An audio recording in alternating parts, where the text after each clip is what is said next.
Live from beautiful downtown Bastrop, it's time for the Stage Select, starring Julian Titus and Justin Ham.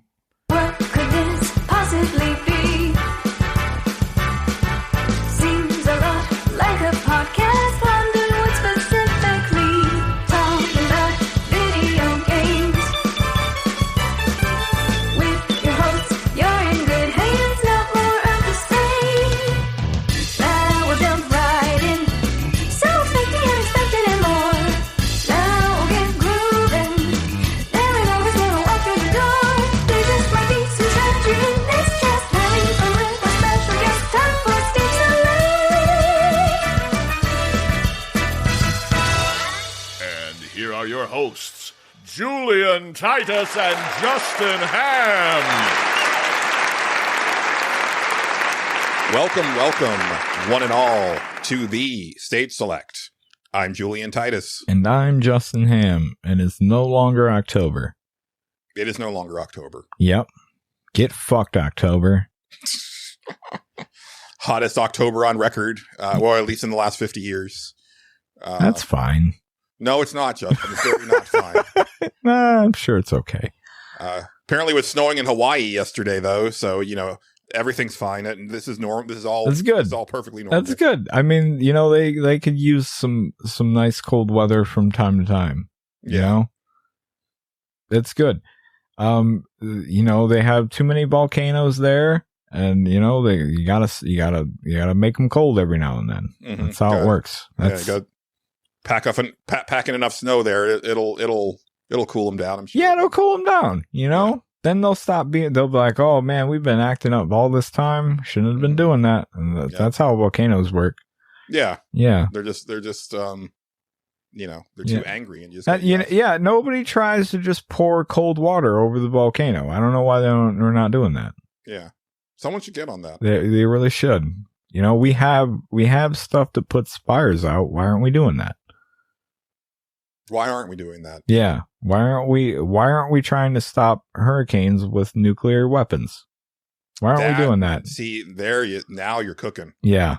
Yeah, we should definitely do that. That was a serious suggestion that my father had at one point. Oh my God. Yeah, no, that super happened.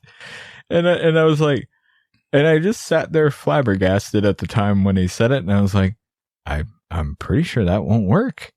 I'm next to positive that won't do anything. And then I got really, and then it was like one of those things where like I hear it and I'm like, no, I have to know where this came from and how, and what would actually happen if you did it. Somebody on the internet has to have looked into this. And sure enough, so it was apparently something Trump suggested, of course. Yeah. And I was like, okay. And then, so the science behind it was you would need 10. What science? Come on. No. Hold on. If you were to actually do it, how much would you actually need to even make a dent in the weather of a forming hurricane, right? And it was like something around the equivalent of 10,000 of the bombs that hit Hiroshima to even make the smallest indent in it. And it was like, oh, and I told him that, and he was like, okay, yeah, no, that wouldn't work, would it? I'm like, no, Dad, I don't think it would work. I don't think you're gonna do that. That he actually like I'm glad that he didn't double down on it. Yeah, no, it'll work. Trump said so. Yeah, no, he doesn't do. He's not that bad. I mean, pretty bad. Give it 4 more years. Yeah, no, I know. Trust me, I know. But anyway, get fucked, October. No, I like. Well, I don't know. Like, I mean, I used to like October because that was the beginning of fall, but that hasn't been the case for many years here in Texas. Yeah, no. Now it's just more summer and then immediately winter. No in between. There is still in between here, but like we don't get like fall weather doesn't really start until about Thanksgiving. And then winter is usually like a couple weeks in February. Yeah. Well, there you go. Yeah. Except when we have like, historic like ice storms that shut down the entire state for a week at a time. Yeah, absolutely. No. I mean, it has been like cooler here, so I mean, I have to wear a more heavier hoodie now. So that's the whole thing. Yeah, because it's cool. It's cool outside. My electric bill was slightly lower this month, so that's good. It means I'm having to run the AC less. I'm still having to run it, but not as much. Well, yeah, so, you'll have that. Yeah. But I'm hoping like by the middle of the month, like I won't be running it pretty much at all except at night because I like it cold at night. So, yeah. But, I'm just glad, those people in costumes are off the streets, tired of it. Yeah. No more. I'll probably talk about it later. I actually did watch quite a few horror movies. Well, that's cool. Like since the last episode. That's good. Great. I haven't really been in a mood to play games this week. I guess I'll just get it out of the way because it's going to color the entire episode. My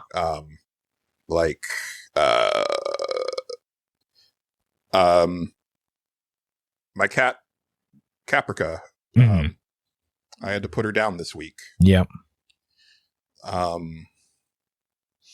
She had been like, I had noticed that she was eating less, but both of the cats have been eating less. And I thought they were just getting tired of the food that they were eating. Cause like they each have their own like automated feeder. Yeah. And one of the feeders was just starting to back up. Like they were just like, we're barely touching it. And so then I kind of started thinking like, they just don't like that feeder.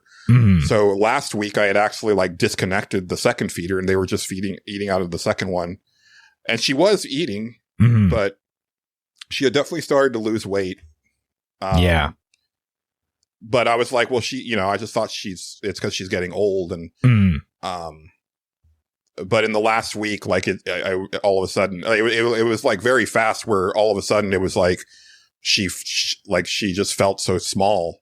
Yeah. And, but the thing is like the whole time, like she was acting normal, like she was doing her normal schedule. She was coming for cuddles when comes for cuddles. She would, bat away Baltar when he got like 2 in her face. Right. And, like, she was doing all the things that she normally does. Like she seemed normal. And then, and on Sunday, I decided to schedule an appointment for Monday to take her in. Yeah. And then Monday was the day where she was definitely acting different, where she was like not where she normally is during the day and everything. And,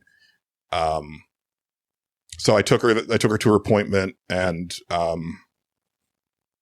basically they stabilized her enough to where I could put her down. Yeah. The doctor couldn't really tell from the blood work, but she said she was pretty sure it was cancer. And I guess the worst part is that she was definitely in pain those last days, and I had no idea. And that's always the worst part of that is because they can't really tell you. And that makes it worse somehow. Cause yeah, I know. Well, and she wasn't even acting any different. No, I know. Thing. I know. Like if she had changed her behavior, like right. in a meaningful way, like I would have taken her in earlier, but it probably would have just been that they would have just told me earlier and it would have been the same thing. I don't know what's worse is having it happen suddenly or knowing that it's coming. But, and I know pet owners get it, right? Like, but the grief here is much deeper than it is for. I've had pets die before, yeah. But the thing with Caprica is that, she's the last cat that my mom saw. And I don't know. There's something about that, like it's like that's all gone, and I don't know, like it. I took a personal day the day after, but obviously it's like you can't, it's a cat. You can't really take like bereavement. Or anything. I know. But yeah, but it's for me. It's almost as devastating as losing my mom, and like I've been a wreck this week. Like just eating like shit and I'm barely taking care of my other cat because like I just can't be. I'm barely taking care of me. And I keep thinking that I see her in the corner of my eye, and I keep, like it hasn't, like it's still not fully hit. And, right. Like I was in the kitchen and saw the other feeder, and she's not going to use that feeder anymore. Mm. And I haven't folded towels because she's not going to be there to fuck up the towels when. Right. Like I always put out a sacrificial towel whenever I fold towels. Well, I put out 2 so that she wouldn't like sit on the towels when I fold them, but it wouldn't matter. Like even with the sacrificial towel, like she'd still like move to the towels that were being folded because those were different towels. But her name was Caprica. She was my baby. I had her since she was 6 weeks old. And I was there when she was a newborn. I rescued her mom from the landfill I worked at. Mm-hmm. And my friend adopted that cat. And then she had her kittens like not long after that. And there was one that I wanted more than Caprica. There was the big white one that we named Moby because he was so huge. Mm-hmm. But she liked him too much, so she wouldn't let me take him. But Caprica was the 6-toed one. So I wanted that one because she was special. Right. And I named her, I mean, the full name was Caprica 6. I never called her that, but it's very much her name is based on the Cylon number 6 from Battlestar Galactica. Okay. That's also why Baltar's name is Baltar, because that's also a Battlestar Galactica character. Okay. If I had a third cat, it was going to be called Starbuck, whether it was male or female. But I've had her since she was so small. Yeah. And I've never raised a cat from that age before. Like Baltar was a rescue cat. Yeah. And it's been a really shitty year, Justin. It has been a shitty year, Julian. Yeah. I've been thinking about it a lot because like the last year that my mom was here was a really bad year for her. Mm-hmm. Cause like I was going through like the worst breakup I've ever gone through. And also in the middle of what I realized in retrospect was like a really slow, long running nervous breakdown. So she was dealing with my shit, me wanting to kill myself. Mm. And then she was in the hospital. It was like the first time that she'd ever gotten that sick. Like it was the first, like right. She never really got sick, period. But it was like, this was bad enough where she was in the hospital for a few days. And it was like the first glimpse of like what the future could bring. And then her dog died, and then her cat died. And it just felt like, if I still believed in God, it felt like he was just like, yeah, you know what? Like, I'm just going to take everything from you this year, including your life. And I'm not a superstitious person, but like, I just feel like something bad's on the horizon. Like, because it's just been like one thing after another for me this year. And I, there's a not zero chance that I get laid off again before the end of the year. Right. Like that actually is a possibility. Right. Like we've already gotten the heads up. And there's also things that happened that could make that even worse. And I don't know. I don't know. It's real bad. I see. And so it's going to be kind of a lower energy episode. So just getting that out of the way now. It's funny because like we just recorded the Suffer Select. We're doing this. Yeah. We have our first Game of the Year recording tomorrow. Mike Fallick. Yeah, Julian overbooked it a little bit. Yeah. Well, not knowing any of this was going to happen, right? But no, yeah, it's just how it worked out. You can never predict that sort of thing, man. No, it's okay. But I guess I should say also that in the midst of all that, there were two kind of like shining things, and one of them was knowing that I was going to get to come on and do this show, because this show is a bright point in my week, right? No matter how bad it is. But also, like the day after I had to put her down, I got a message that the biggest guest that I've ever tried to attempt to book on any podcast is interested in coming on. Whether I'm not sure if they want to just come on for an interview like we did with Megan, or if they'd be down for a full episode. But I sent the email like the day after. I haven't heard back from them yet because they're super busy. Like I wouldn't be surprised if it takes them a few weeks to get back to me. Right. But even so, like just the possibility of that, like, and it's someone that I'm super excited to talk to. Right. Like that. I don't know, that could be like really cool. And I really hope that it happens. I really hope that we get them for a whole episode because I think that because of their career, like they'd be really good at reacting to all of our silly shenanigans. But even if it's just for an hour-long interview, like I think that'll still be a lot of fun.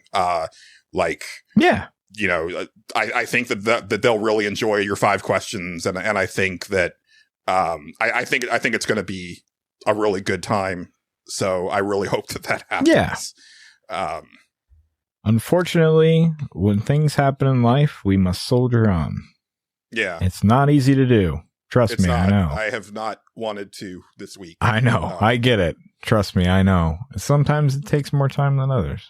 And like I said, I feel like I will speak for everybody, even the people that don't want me to speak for them right now, when I said, hey, it's okay if this is a lower energy one. It's totally fine.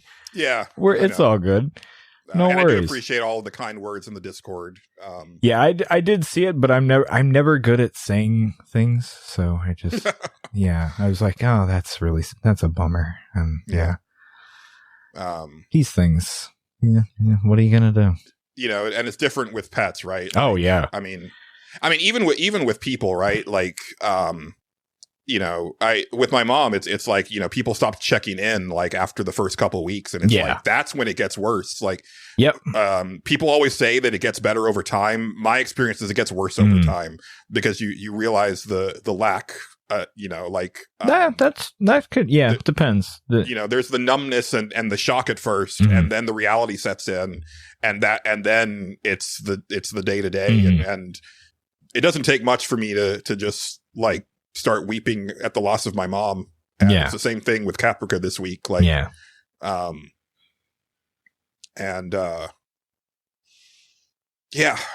the show must go on. We're here for sure.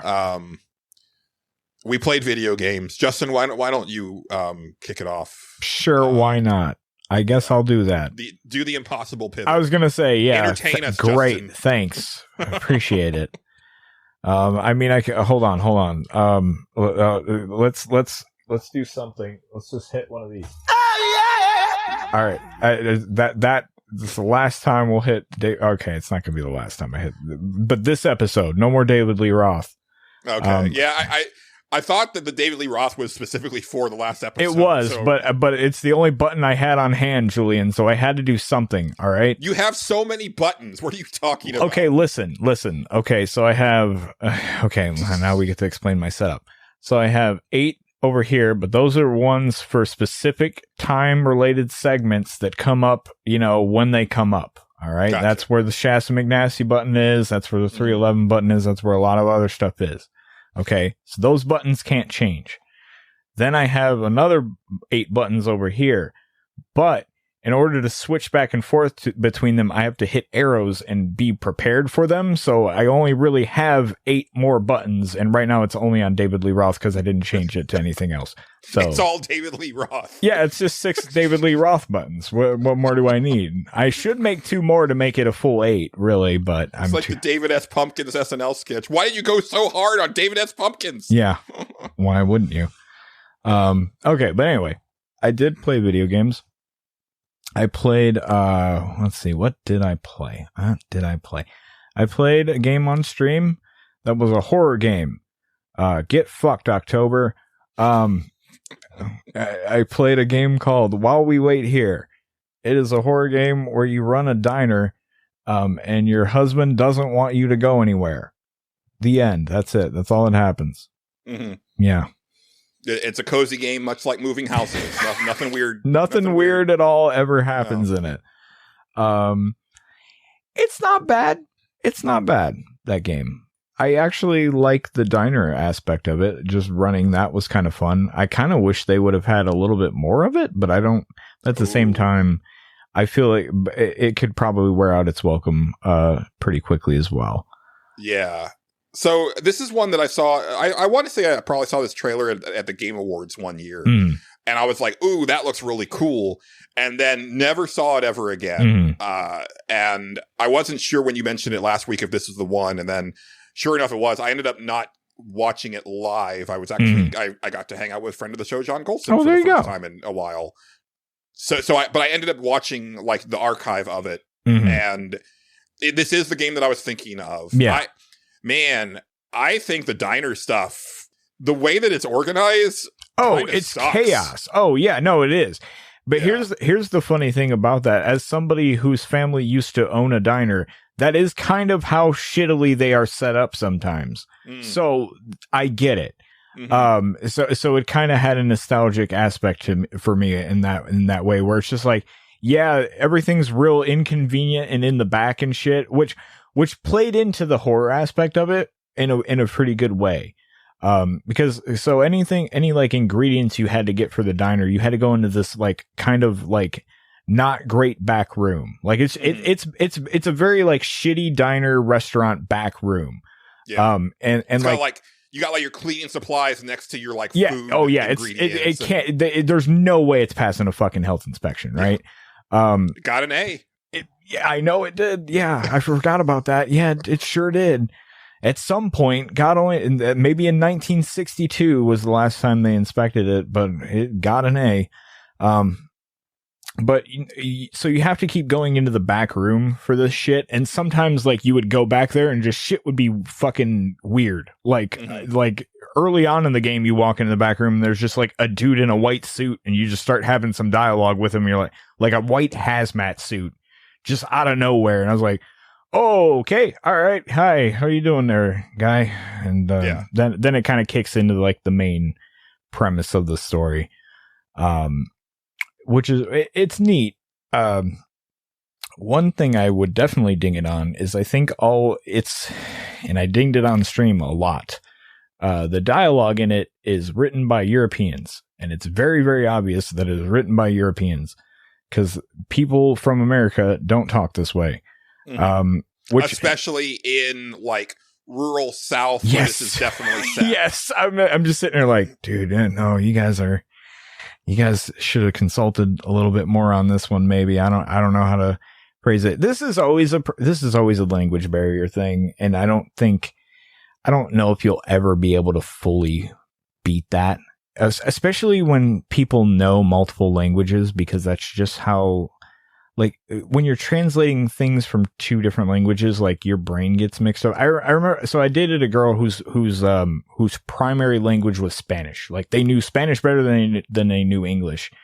And like, I remember her explaining that to me. Like sometimes like you go to translate into English and it's not quite right. Like, yeah. And also like, you're so like if I tried to speak Spanish that I learned in a Spanish class, it's not how they actually talk in like Mexico or Puerto Rico or wherever you're at. That's not how people talking Spanish talk. Like that. Oh yeah, I mean it's like, you know, when you even it's the same thing with like as a kid learning, like when you're learning how to read, it's like, you know, right. Dick and Jane, right? Dick ran with the ball, and it's like no one would say that sentence. Yes, but you know, it's very you're basic learning, and you're learning. Yes, right? Yeah. But sometimes people stay. Yeah, there. well, especially if you know Italian or German or whatever language, you're way more knowledgeable at that stuff than I am, and now you're doing a translation and all this other stuff. Yeah. If I was able to say Dick ran with the ball in Swedish, which is like the only language that I've really tried to learn on my own, right? Like I'd be over the moon, right? Like, exactly. Super basic and not like very uswhere, but like, that's exactly. That's further than I really got. Exactly. It's just one of those. It's just one of those things that, like, where the place that you're writing for, I almost feel like you should have just been like, what if we just placed it somewhere else, and then I could have maybe bought it, or just take another pass at it. Just like get. I think they just. If you're a European out there, hi, and you're making a game. And you're doing English dialogue and basing it in American and all this stuff. just have somebody kind of look it over before you do certain things. And it's always tough to tell how, people are going to voice act it and all that stuff. People are reading the script that they're given, which it's another thing. I'm like, man, if I was a voice actor for this game, I would occasionally just go, stop. Nobody talks like this. Hold on. Like, and just like maybe go with that a little bit more. I don't know how you could do it. I think really what it boils down to is localization. Yeah. Right? Because like, and obviously this is a very small team. So a very small team. So they probably didn't have the money to do it. Yeah.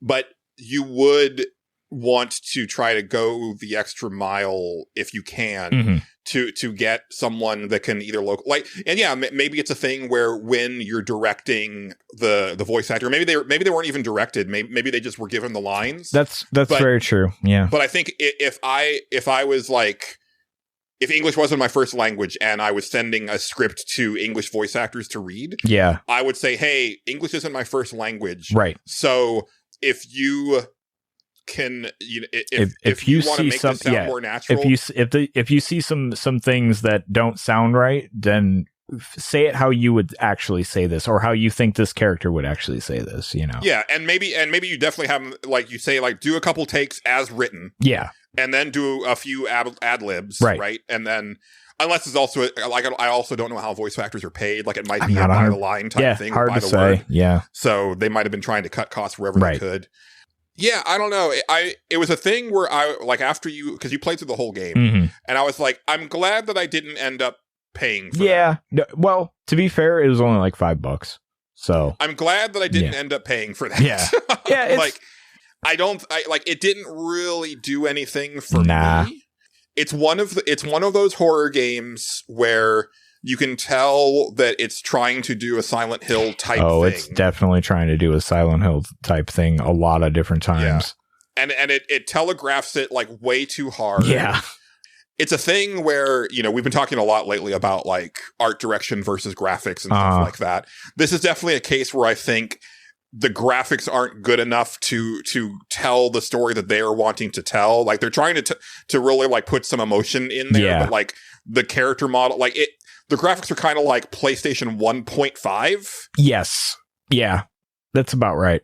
They're not quite up to PS2 standards, but they're definitely better than what the PS1 could do, but it's in this weird middle ground. Yeah, I agree. Yeah. And I don't know. It's so I gotta say, there's one part, because there's a lot of interesting characters that come through this diner. I did like that aspect of it. And you get to kind of see like their individual stories and stuff like that. There's one, he's like this like conspiracy theory nut. Yeah. And there's a part where he talks about getting abducted by aliens and he has to like shoot his way out of this ship. You have to do a whole first person shooter bit with it. Yeah.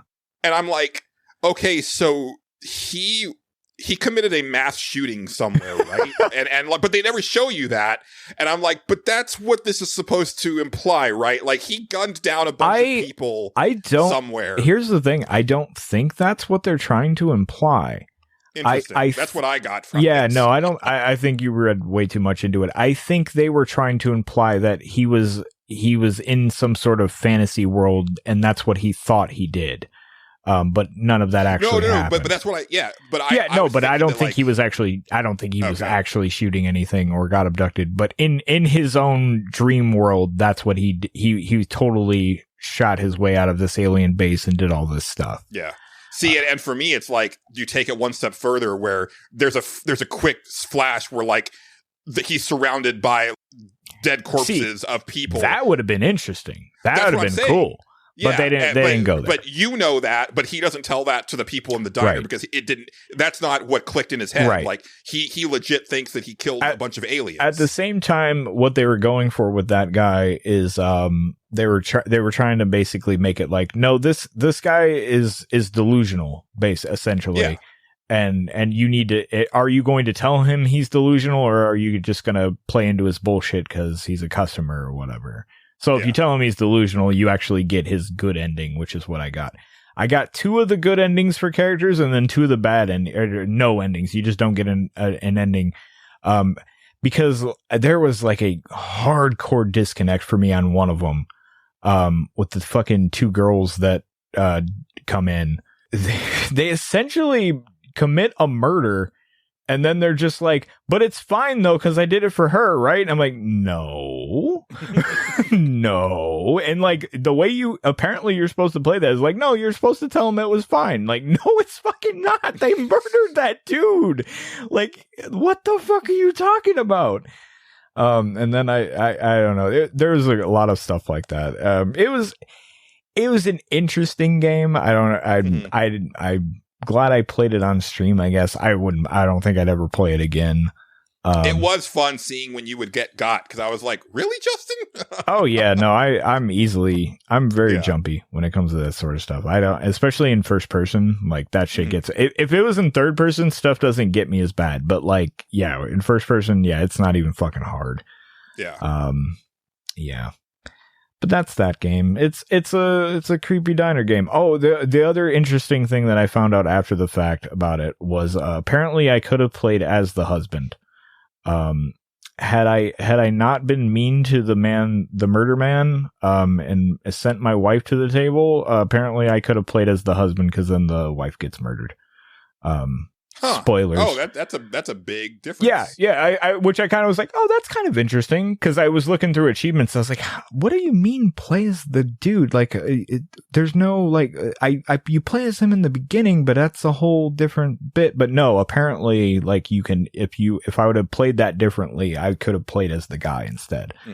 That's kind of interesting. It's not worth going back to play it as that, but you know, neat that it can go that way.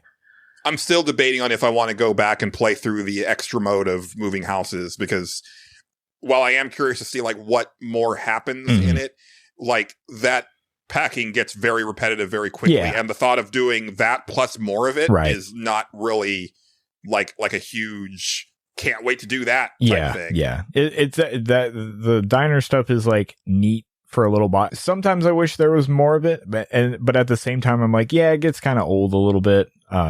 So yeah, it's especially because you can only hold like 4 things. You have an inventory, which is very strange. Like it's weird. But a neat game, I guess. So for what it is, I'd say it's one of those things where you might be served just fine watching Justin's archive. Yeah, honestly, absolutely. Like, and not to. It's one of those games you can watch and totally get everything you need to get out of it, pretty much. Yeah. Unless you do want to see the stuff that he missed. Which, more power to you. God bless. I don't think it's really going to be that interesting, though. I'll be honest with you. I hate to say that, but I'm like, I mean, I think I missed, like I said, 2 of out of the 4 character endings, and I wasn't even that interested in what they were. So whatever. That's while we wait here. I also played, then after that, I got really fucking bored. And I was looking around everywhere, trying to find just fucking anything to play. Couldn't do it. And Justin, I sorry. I hate to interrupt you. Yeah. I forgot about our announcements at the top of the show. Okay. Go ahead. No, you're fine. So two quick things. One, the poll for the next episode of the Suffer Select is available on our Patreon page. If you're, a Key Grip member and up, you can vote on the poll.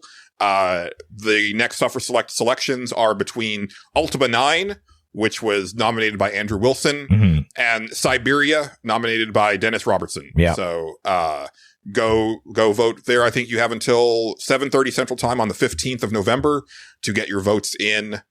The other thing, very sad news. It's bittersweet. Retrofits, our friends James and JJ had started a Patreon page where they were playing through like a porn game. And it was like the uncensored playthrough on Patreon. Yeah. And then they were releasing highly censored versions on their YouTube page. Yeah. That got them nuked. Yeah. And they lost their entire page. Wondered about that. Everything. Yeah. All gone. Yeah. Including like our appearances on there, which, like I said, I think the Bad Ben episode is like one of the funniest things I've ever done on the internet. Yeah. So I'm really bummed that's no longer like available. Yeah. But they are back with a new channel. They're gonna start fresh. They are not being deterred. There you go. That's good. I will have the link for the new Retrofits YouTube channel in the show notes. please go and give them a subscription and get them back on their feet. And man, 3.5 years of work just like down the drain. That's a bummer. Like, that sucks. Really sucks. Yeah, that's I can't remember who that I watched one other YouTuber do that once and gotten some sort of shit for the pretty much the same type of thing where they were it was like nothing happened. I didn't show anything, but still just instantly like everything was done for. So yeah, that's a bummer. Yeah.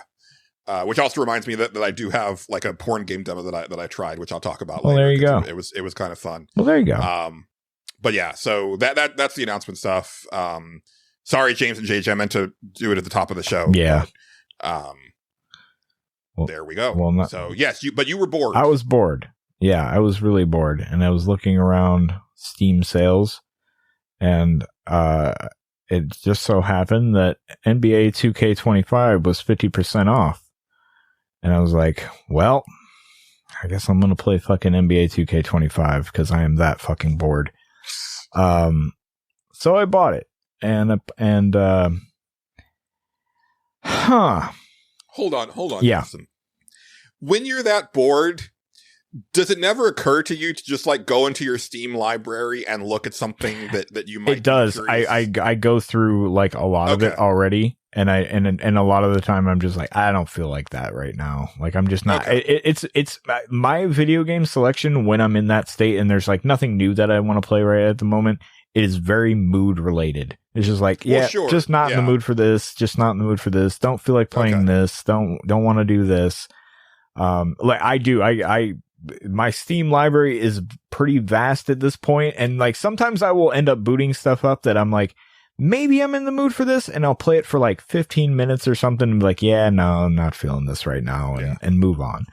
I tried to hop into Diablo 3 this week, which is typically my grief and working through depression game, and it did nothing for me this time. Yeah, so I get it. Yeah, every now and then that shit happens, man. So, but anyway, I was like, okay, I'm gonna try out NBA 2K25. So when you boot that game up, I first of all, I was impressed that there was no launcher for it. Thank God. That was like I couldn't actually believe it because I think WWE has a fucking launcher that you have to go through to fucking play it, but I think that might be gone now. I don't 100% know. Actually, now that I think about it, it might have been gone for a while. It doesn't matter. For a game like this, so it's funny because you've been playing Call of Duty, and this is now the other like one that I consider like the one like the mainstream type of thing that I'm like very unaware of most of the time, but people really get in. Like my brother-in-law is fucking hardcore into NBA 2K stuff. Like that's like one of the games that he plays. It's that and the Call of Duty maybe. But more or less he's a sports guy, so that's what he plays because it's the good sports game, I guess. Unless you're European and then you're playing, the soccer or the football as they call it. Anyway, so you put it up. Sorry, I just thinking of one of my favorite lines from Clone High, which is captain of the football team and El Capitan of the football team. That's good, actually. That's good. I like that. But anyway, so you boot it up and it immediately boots you into career mode, which is actually not what I was interested in playing.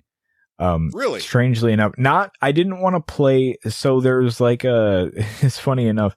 There's like a couple different career modes in it.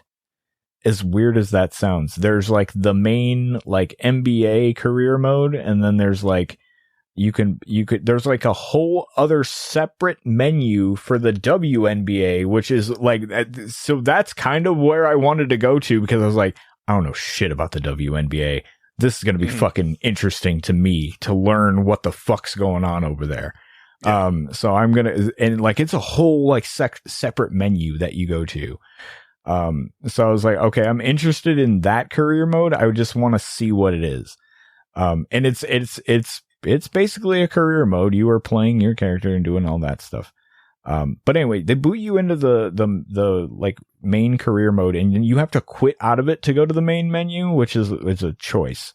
Because I guarantee a lot of people do exactly what I did with that. They're like, I'm not interested in this shit. Just give me the other stuff. The weirdest fucking thing that game does is on its main menu, they just have a show. Like an ESPN show? Like just two people talking about 2K.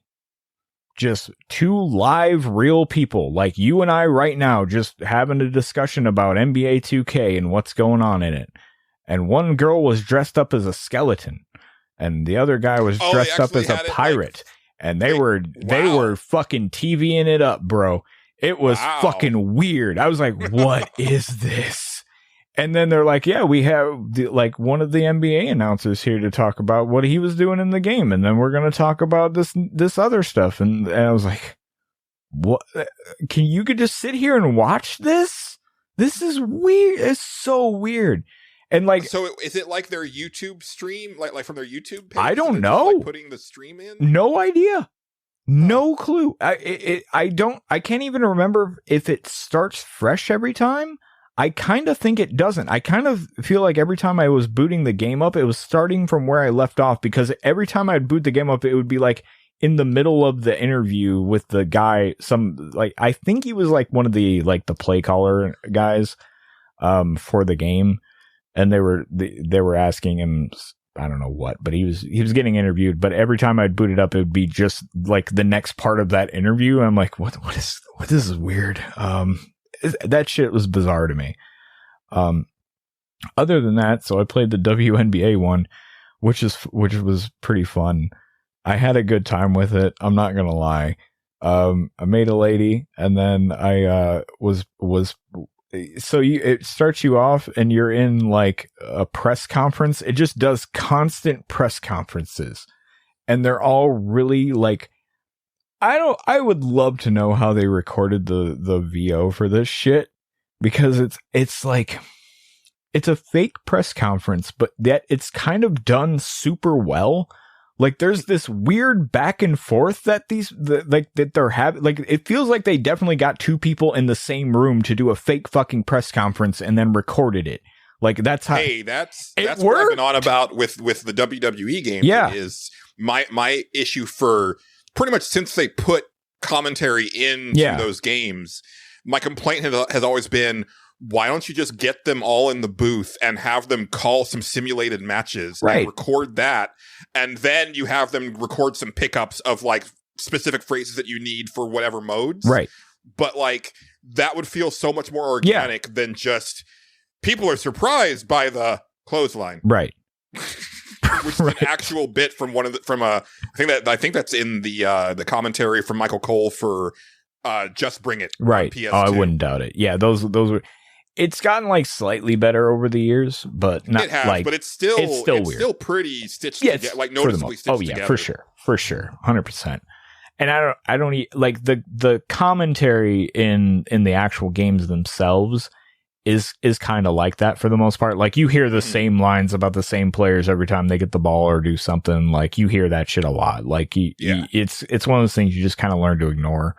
But the press conferences and you will hear the same stuff, because sometimes if you do like certain bits in a game, they'll ask you the same question and it'll go through the whole thing. But like the way they're doing it, like I said, it sounds like there's two people in the same room. So like your character is giving, their press conference answer, and then the reporter will start like going, yeah, like, and like responding to it. And then like, it's really kind of impressive. Like I was like, wow, this adds a sense of weird realism to this that I was not prepared for. It's actually kind of decent. Gameplay wise, sure plays like an NBA basketball game, but not as good as the old ones that I really liked. Define old ones. The old Dreamcast 2K basketball games. I can't remember which year of those I liked. There was only like 3. No, I know. it was one of those. I can't remember. I want to say it was like 2K2 that I was really into, or 2K. I can't remember. The one with Ben Wallace on the cover. That's the one I remember really well. If that is even a thing now, I'm going to have to look that up, or else I'm going to sound like an idiot, but we'll do that later.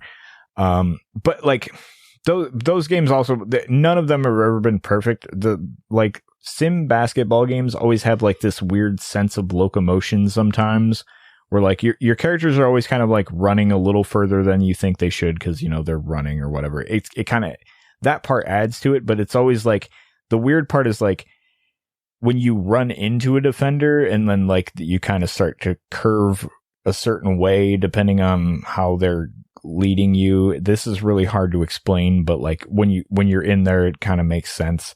And then sometimes like you won't do that little curve. Sometimes you'll just go through them, and then you'll get a foul for that because everybody hates you.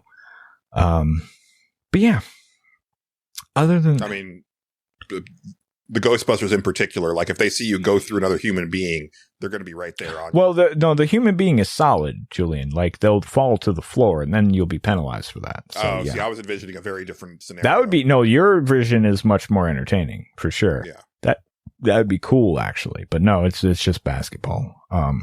But or what if the person was solid, but you still go through them and they just explode into blood and that would be cool. That'd be great. Yeah. That'd be great. Unfortunately, the rules of the WNBA probably don't allow for that. I don't know. Probably not. Yeah, probably not. It's frowned upon. Probably pretty frowned upon.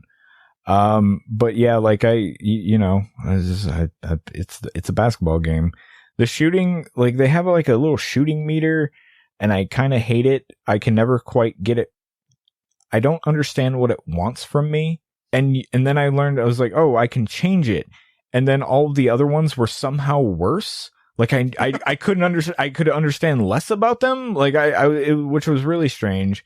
Like the main one is just like an arrow goes up, and then you gotta time it to where it's in the right, like when it hits the bar or whatever. But it never feels quite right. And there's also like a little thing that drains on the top of it. Like it loses color, and I'm like, am I supposed to be timing it from that or from this, or just the top of the it used to just be like time the shot at the top of your jump. Got it. Done. Easy.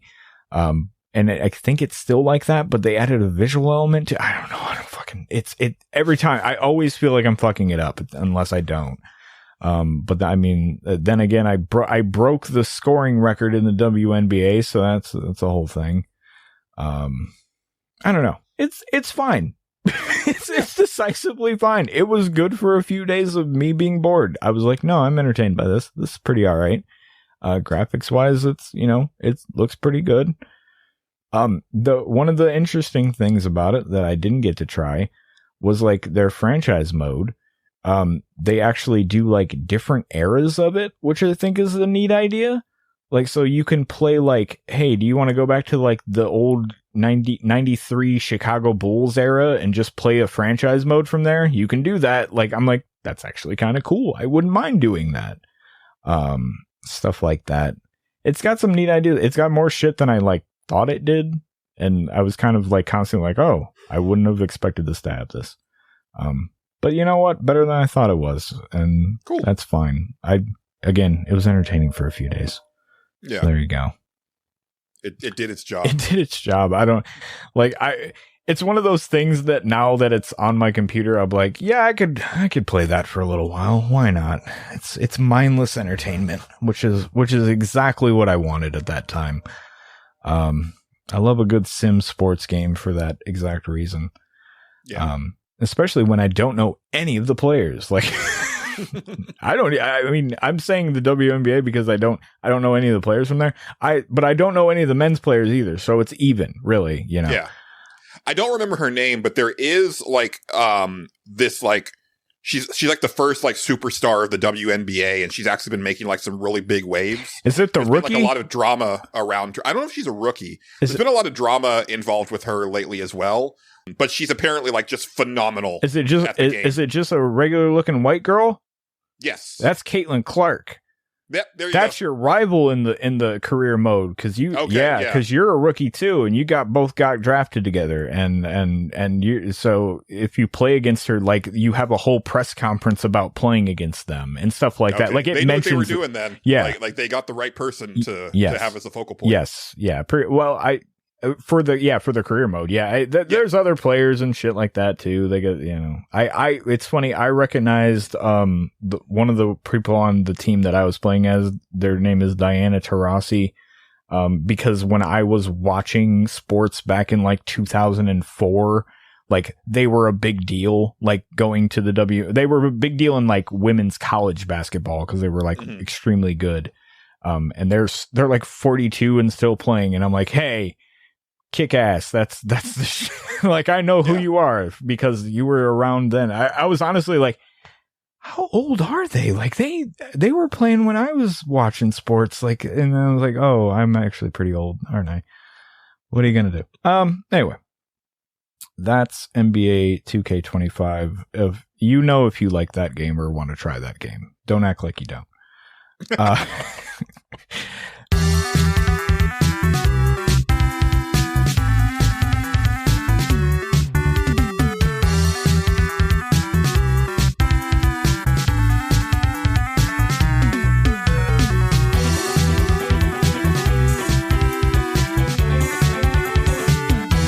And then the other game I played, I guess, is the big one. And that's Dragon Age the Veilguard. Yes. Yep. My purchase will probably depend a lot on what you're about to say. Because it's reviewing very well. So what I ended up doing the day before it came out is I watched the IGN review, which was effusive praise. It was like a 9 out of 10. Yeah. And then I watched the Skill Up like 45-minute review. I haven't watched very much of Skill Up's videos. Okay. I know that he's a very well-regarded YouTube reviewer. Okay. And I say that as a distinction. Absolutely. I think there's a very different thing between a video game media outlet critic and YouTube reviewer or YouTube critic. Yeah. And some of the stuff that he was complaining about, I'm like, okay, yeah, I can see that being an issue. Some of it I thought was like way overblown for his because he hated it. Okay. So as it is, like I think the overall Metacritic is lower than I thought because like the first day, like it was like it seemed like it was all like 9 to 10. It seemed really positive, and then I think GameSpot gave it like a 7. It started to come down. Yeah, and there were definitely like some 3 out of 5s out there. And yeah. stuff. Oh yeah. Yeah. Yeah. And it's going to be a weird thing because I for what I've seen of the game, I feel that it's not going to be for me, but probably, but it also feels like a thing where the people who are largely like down on it are the worst types. I was just going to say it. And I don't want to get lumped in with them. Buddy. It's going to be a bad time. It's ugly. If you go on the, you know what? I'm going to do it right now. No, I don't want to, Justin. You can't make me. No, it's happening. We're here, man. I'm sorry. If you go onto the community hub on Steam, and just go to the discussions page. No, why? Oh boy, it is something else. I was actually just trying to find, so I'm having like a weird technical issue, which is my biggest hang up on the game right now is. Interesting. Yeah, I'm getting like a shitload of crashes. Because like this is one that has been getting like pretty much universal praise for the PC version. I know, and it's driving me nuts because it feels like it's just me that's like it's crashing like every like couple hours or so, and like sometimes even more frequently than that. Like it's just like holy shit, like this is kind of nuts. It's funny. I got on here to find the negativity, and now I find the fucking discussion that I was looking for about people having crashes. Okay, thank God. I'm not going to leave that page. Sorry, we're not going to get into it. But yeah, most of it is just plagued with like, oh yeah, this fucking woke ass bullshit, and you're just like, oh my God, fucking Christ, man. We just the types of people you just hope never have fun with a video game ever again, and they won't because dude. The funniest take that I saw, I think Casey posted it on Blue Sky. Okay, which was there is a segment of people who are buying Horizon Zero Dawn Remaster as a protest purchase against the woke bullshit of Dragon Age the Veilguard. You know, that game about environmentalism and a very strong female lead that doesn't take any shit from any man. Also the one that they bitch nonstop about not being hot enough. Right, yeah. and it's like, they don't even... They just want to be angry. They just want to be mad at something. It's insane. It's so sad. You read something, you're like, what is wrong with this person? Yeah. Like, and it sucks that like, because like I think the Kunari designs in this game look like fucking dog shit. Okay. And I hate that I am on the same side as those types of people. But but it's a thing, like I say a lot, it's like multiple things can be true. No. Yours is much more nuanced. You don't like a design of a fantasy race. They don't like the idea of like trans people being in the video game or something. No, but they also hate the Kunari design. Okay. Which, I because I think it's just a bad, like, compared to especially I didn't like the Kunari in Inquisition either. Fair. I really liked their look and I didn't like their look in Origins. I thought they looked boring in Origins. Okay. I thought they looked really great in 2. Yeah. It's weird that they just keep changing the designs of that stuff. It is, right? And I kind of have to look at it more as like a Final Fantasy thing where it's like, oh, you're just kind of reinventing the look of this series every time. Yeah, it's a little odd. Which seems like might not be the best thing to do when games are as expensive to make as they are now. Yeah. Maybe more developers should be taking a page out of RGG's book where it's like, let's reuse as much of this shit as we can. No, now to be fair, like they're in between on their games is like pretty, spaced out. Like not, True. RGG can do it, and have like a game every year or two or whatever whatever their output is and get away with that. And then eventually they'll have that one game like Yakuza 6 or whatever. When that came out, that was like now we're transitioning to this now. This is what it is now. Yeah, because that's a whole new engine, exactly. Like fighting engine and everything. Yeah, so they have the one, it's like, okay, now we're going to redo it, and then now we'll reuse this stuff going forward, and that you have your tech update at some point. I guess they wouldn't, they don't, because of the space in between it's maybe a little bit hard to do that. I don't know. No, that's a good point, because it's been 10 years since Inquisition. Oh, yeah. So that's a totally valid point. And it's not even that I dislike the stylized look of the characters. I think more games should be more stylized. Yeah. I don't know if I particularly like what they went with here, because I think it hews a little too close to that Fortnite look.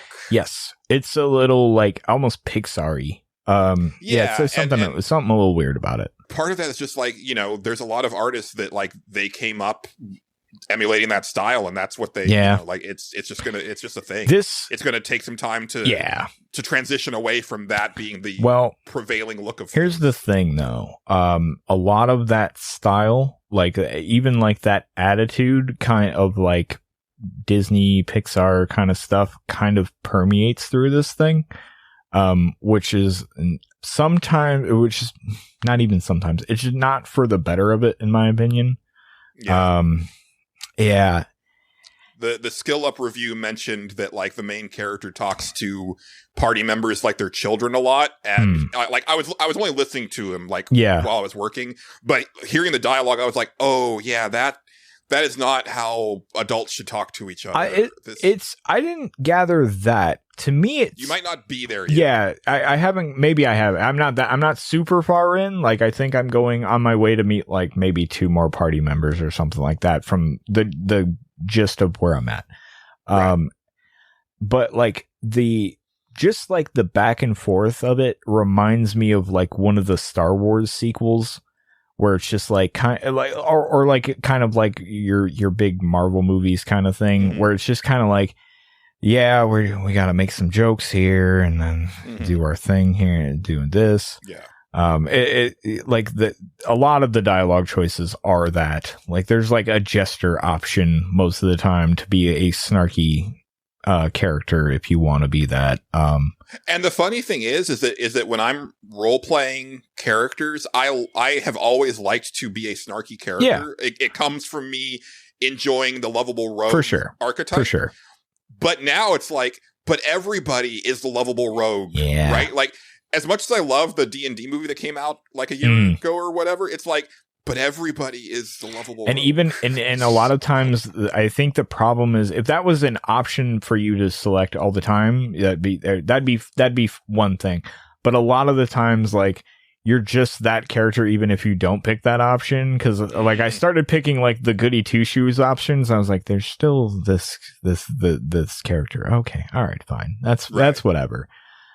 It's not unbearable though. Like, I don't know. Like, I'm still playing it. Every now and then I kind of groan, but then, like, they'll do something kind of cool to bring me back, like, every time. I'm going to sum it up like this because I planned on opening with this, actually. This game is decisively fine. It's decisively just fine so far. It's not impressive. It's not blowing you away. It's not terrible. It's fine. Which is almost more than you can ask from BioWare at this point. Honestly, you could definitely, like, I could see somebody being extremely disappointed by this, but I could also see somebody being like, no, it's pretty good, really. It could go either way. And then there's going to be a lot of people like me that are just like, yeah, it's okay. It's fine. Which is how I land on a lot of Dragon Age stuff, to be honest, but yeah, Dragon Age is definitely like it's far removed from Mass Effect for me as far as franchises I love. And it's a bummer because Origins, like, I got so deep into that lore. Like, I read the books leading into it. I read all of the codec entries. I was so in.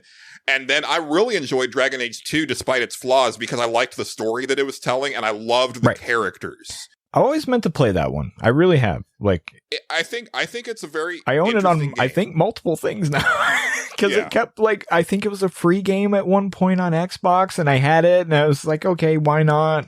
And then I think I bought it for like $2 or $3 somewhere else, and yeah. But honestly, like, the last time that I would say BioWare like really knew how to make an RPG was Dragon Age Origins, because that's the first game that came out after the EA acquisition. I will agree with that. Because if you remember, Mass Effect was published by Microsoft. Yes. And then they got purchased by EA, and then Origins came out. But they had been working on Origins before Mass Effect was started. But then very quickly, like when you look at Mass Effect 2 and Dragon Age 2 side by side, in particularly, it's like these are not RPGs. They're almost like palette swaps of each other. I can't speak to Dragon Age 2 because I've never really played it. But Mass Effect 2 was like, no, this is a cover shooter now with RPG elements. Like, that's what it became. Dragon Age 2 is a hack and slash with RPG elements. And honestly, the template is almost identical, right down to like, oh, you've got this like, was it?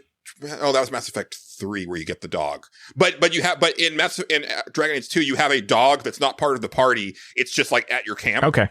And then when you get to Mass Effect 3, you've got a robot dog that's not in your party. It's just in your ship. Yeah, why not? Like, yeah. And like, but you go back to like your room in Dragon Age 2 to go read your letters. You know, it's just like reading your terminal on the Normandy in Mass Effect 2. Did I say I might have? You know what I'm saying? Yeah. But because I remember when before Inquisition was coming out, and they were making this big deal about, look at the equipment that, like, we've done this and this and it's like, so you relearned how to do RPG equipment, because like this is how it used to be in your old games, and then you decided that wasn't right, that you didn't want to deal with that anymore. And I will say, I haven't really looked much at Veilguard, but like I did see a screenshot on Twitter today of someone posting their character, and it was like the inventory screen, and I was like, oh, that doesn't fill me with confidence at all. Yeah, it looked so slight. I haven't gotten too far into the inventory stuff, so I can't really speak to that right yet. It seems like it's really slow rolling me on that shit. Like there's accessory slots and all this shit, and like I've read stuff about like, yeah, you're gonna want to do this, and this because like this is gonna be important to your build later on, and like, you know, save your money for this. Like I read some article like 10 things I wish I knew. I for some reason I like those because they don't spoil things, but it gives me enough info going in to be like, okay, that these are things I got to watch out for. Right. Got it. Right. So maybe that stuff gets interesting. And as I play more, I'll definitely let you know. Can you create your character from any of the races? Yes. Or are you just human? No, you can be elf, Kunari, dwarf, or human. Obviously, I love how I forgot human. Okay, then Blue Sky is full of some basic ass bitches because all I am seeing online is human ass humans, and I'm like, Fuck your grief, Julian Titus. You have to deal with the Phantom. God damn you, Phantom, get out of here. Well, it happens. You know, what are you going to do? Asshole coming in a really bad week, making me do extra work. Yeah. We got to do something about this guy, Justin. We got to get some security in here. Is it maybe linked to the ghost sightings that we've been seeing? Or I've been hearing so much about? Dude, I don't know if that's a ghost. I think we might have a demon in there. Oh, that's a problem. Yeah, I think Abramo was just a little too high and he just assumed it was a ghost. That did not sound like a ghost to me. Well, we'll deal with that when we deal with it. Anyway, yeah, that's a problem for future Julian and Justin. Yeah, that's a problem for in the future. Anyway, yeah. Kick that can down the road. I regret to inform you, Julian, that I am sort of a basic ass motherfucker. I did make a human. But the reason I did it is because I can't bring myself to make dwarves. I just can't. I really like dwarves. I know a lot of people do. Well, I'm not usually a big dwarf guy. Yeah. But like I really liked my dwarf in my first Baldur's Gate 3 playthrough. Yeah. And I was going to make one here, but like in the demo that they showed the first time they showed off the gameplay, I was like, you got 2 dwarf rogues in your party from the jump. Yes. So yes, you do. That unless I just want to do like a new version of 3 Dirty Dwarves, well, I don't think I want to go that route. Yeah. Spoilers a little bit. Like you don't have that for super long. Okay. Yeah. So it's not too bad. I really do think that Dragon Age, just as a franchise, has really hamstrung itself with the fact that like there's so few races and so few classes. Yeah, there's only 3. Like, yeah. It. I know that there's like, I know they branch and you get to do different like things that they evolve from, but still like they should up that number by now. So I did go human because I did know something going into character creation, and that's that it is going to ask you to make your old character in Inquisition, which is a game I played not too long ago, and I did pretty much remember what they looked like, and they were an elf.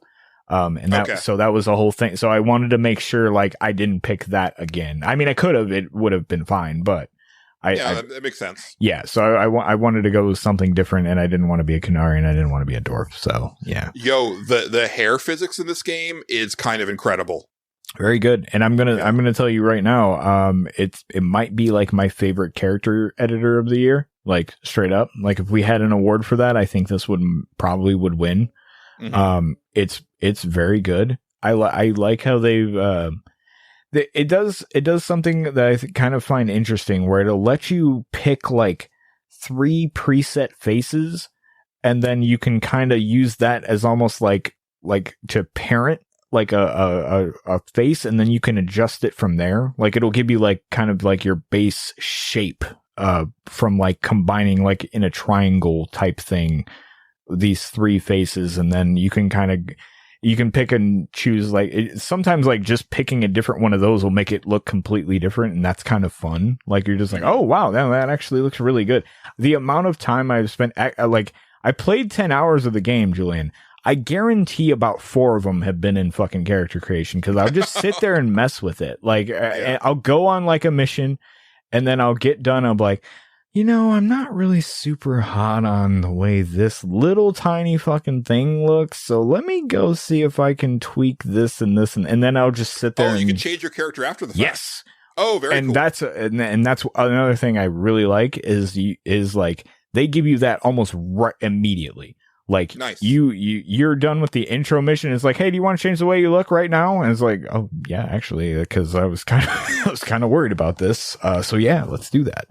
I liked that you have that option in Dragon Age 2 because the game's supposed to take place over a number of years, but the town unfortunately does not show that change, and so I made my character show that change. Yeah, where like at like in every act I would go and then change him up a little bit. Like right. I changed his hair at one point, I changed his beard, or I had him grow a beard, and then I think by the end I kind of like gave him like a more, like I think I was able to make him look like just slightly more aged. Yeah, and I was like, okay, yeah, no, this works for the time. That's cool. Change. Yeah, hell yeah. This one, I don't know if this is doing anything like that. But you know, it is what it is. So let's see. I talked about the dialogue, and it's kind of hit or miss. A lot of it's miss. The reason I don't know if you're gonna like this one, and I would actually lean on the side of probably not for you, is you are not a big Solus guy. And I mean, it very much hinges on you kind of at least finding them a little interesting. And actually, like I'm not sure how it's going to play out. I'm really curious to see where stuff goes, but I kind of feel like they kind of almost cowarded out of him being like they're, I don't know. Solus is fucking complicated. And then I sit there and think about it, and go back over situations. I am glad because they have Varys there in the beginning.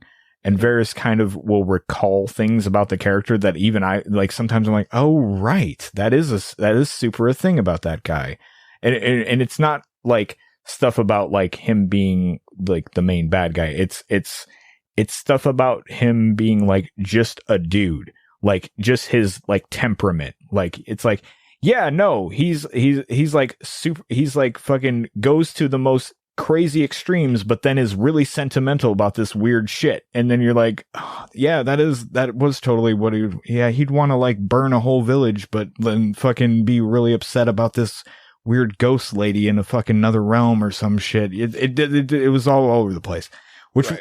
and you could never make the guy happy. Could never make him happy.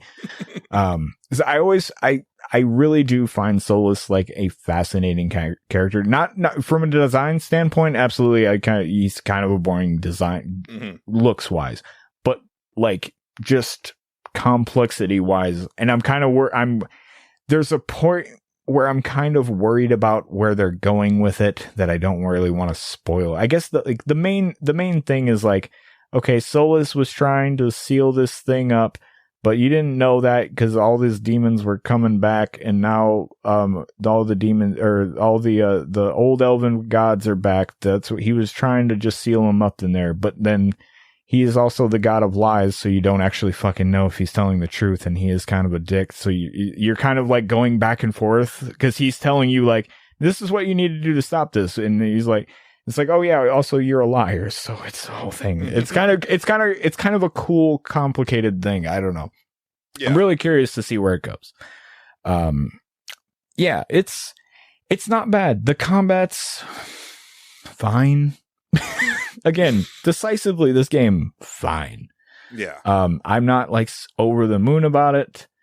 It feels a little like Inquisition's combat, but like maybe just a little bit more polished to me, which I didn't hate Inquisition. It was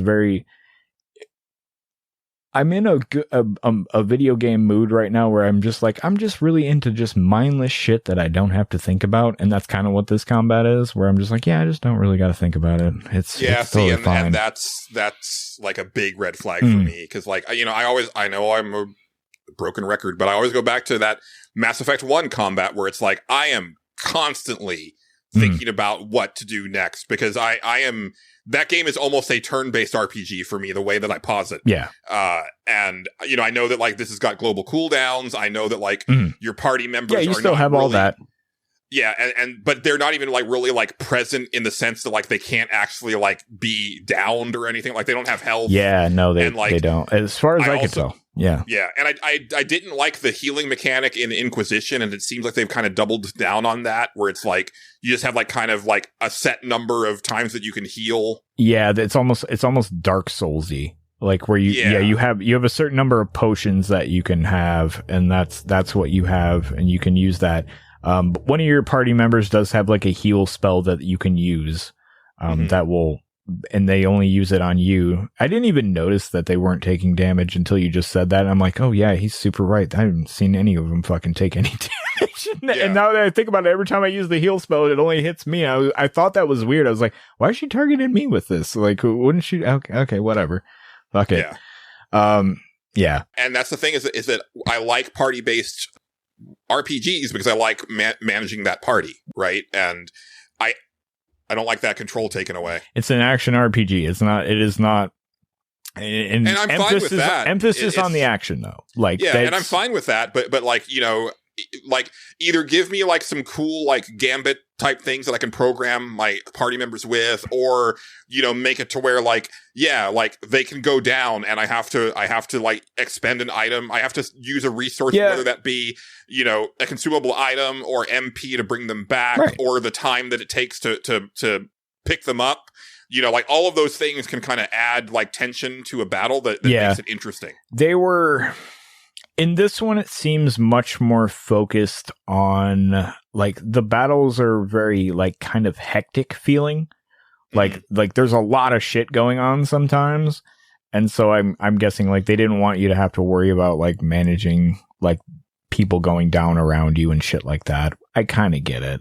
Right. And it's only 3 party members total now, right? Like you and 2. You and 2 others. That's pretty much like the Mass Effect style. Yeah. Which, I mean, that's fine, but you know, I did like the larger parties of the Dragon Age games. Yeah. Yeah. No, I agree. It's decisively fine. The game, like I'm not like over the moon about it, but it's not. I feel almost like I did with Inquisition, except it's like I almost said it's a less buggy Inquisition, but it's I've been crashing a lot here lately, so maybe it's not. I'm not sure what's up with that. Yeah, that definitely seems like a you thing. It is because like everything that I've seen is like, oh man, it's like a super rock solid.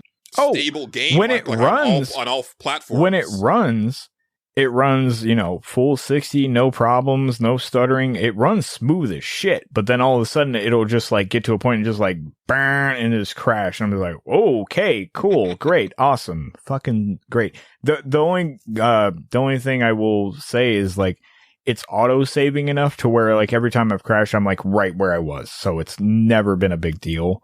It's just kind of annoying.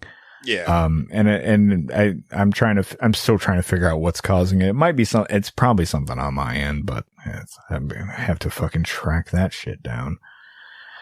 Last big question that I have is, have any characters like kind of like jumped out at you as far as being like, ooh, I like your deal? Because that was my big disconnect on Inquisition is I got however far I got into that game, and the only character I gave a shit about was Sarah.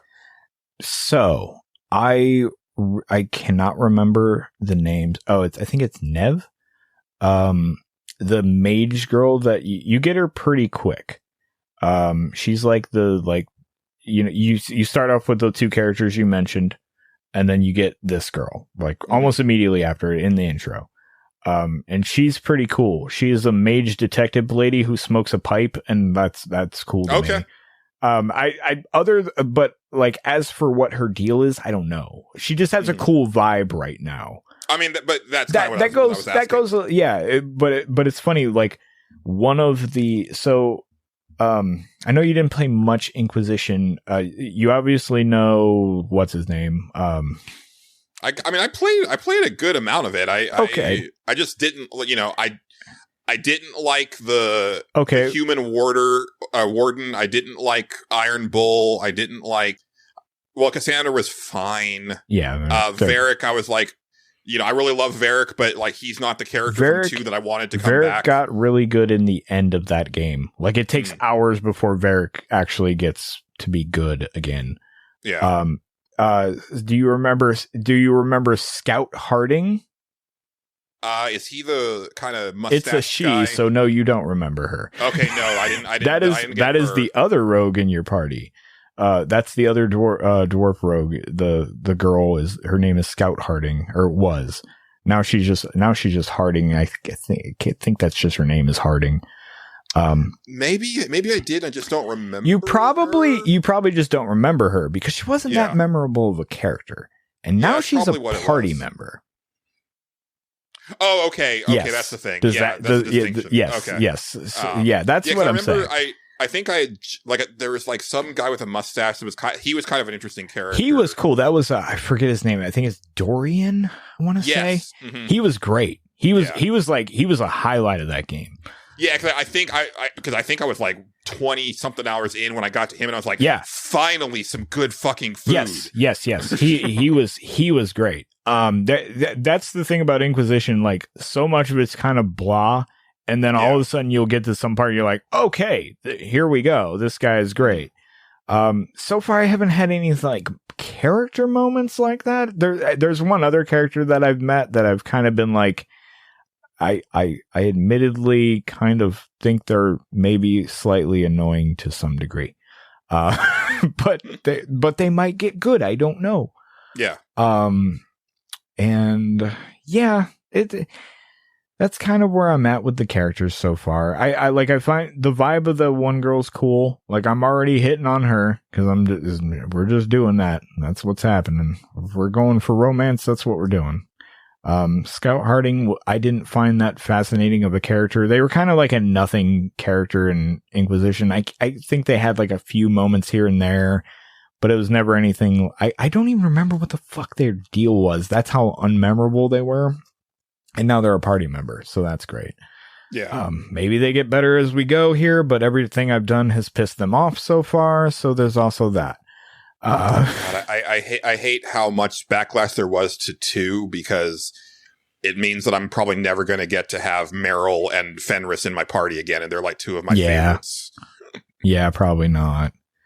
Like, I legit fell in love with Meryl. Right. Like, yeah, it was a whole thing. But yeah, Morrigan showed up, and her dialogue was terrible. Oh, that wounds me. It bummed when because she is like the all timer. She is, yeah, she's great. and here that is when I started to go, I need to keep a close eye on this writing because right now it's kind of making me want to die every now and then. Mm-hmm. And it was specifically her scene. I don't know what it was. I mentioned like the Disney movie, like the Star Wars sequel movie feel. And I really mean that because it's like, and maybe I'm off base here. You've watched, I only watched one of them. You watched all of them, right? Mm-hmm. Every time like a Darkspawn shows up, they make like, oh man, it's a Darkspawn. This is crazy. And it feels like, here's the thing you like, but like somehow not quite the way you want it to be. I don't know what it is about it. It has everything's kind of a low key joke. Yeah, or not even that. It's just like we know you want to see the thing. Here's the thing, and we're gonna and we're gonna really point it out to you that here's the thing. Right. Like the blight starts to show up. They're like, oh, look at all the blight, and you're like, okay, all right, great, okay, good. Yeah, it's like they've got like this checklist of like Dragon Age lore buzzwords that they have to fill out. It has to have this. It has to have this, and it's kind of weird. Like, but now I did get to one moment where they were like, look, the bad guys are really bad, and this is what they're doing, and I was like, okay, this is kind of actually pretty cool. I'm not gonna lie. Like, it was pretty all right. Like it actually got dark and gritty. That because that's kind of, for some reason that's in my brain what Dragon Age is kind of is like. No, it gets dark really, fantasy. Dark fantasy where like sometimes this one's missing that mark for me, but like then every now and then they remember that that's what it is. It's really wildly uneven in tone. Let's not forget that this was the RPG series where in the first game, like you would routinely have like dialogue scenes where your party is all covered in blood from the previous battle. That shit was awesome. Yeah. Yeah. You know, I was thinking about that when you kicked off the conversation about the dialogue, because like, you know, a lot of people complain about the MCU dialogue, dialogification of everything, right? And, you know, I kind of stopped, but I'm still in the middle of my MCU rewatch that I started when I got my new TV. I got up to Doctor Strange, which is like, that's the beginning of phase 3? Yeah, I think 3. I think. Yeah.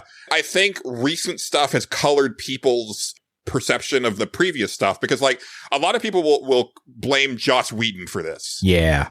But if you go and watch Avengers 1 and 2, those characters are still very much in character. Yeah. They are still talking the way that they had spoken in their previous movies. Yep.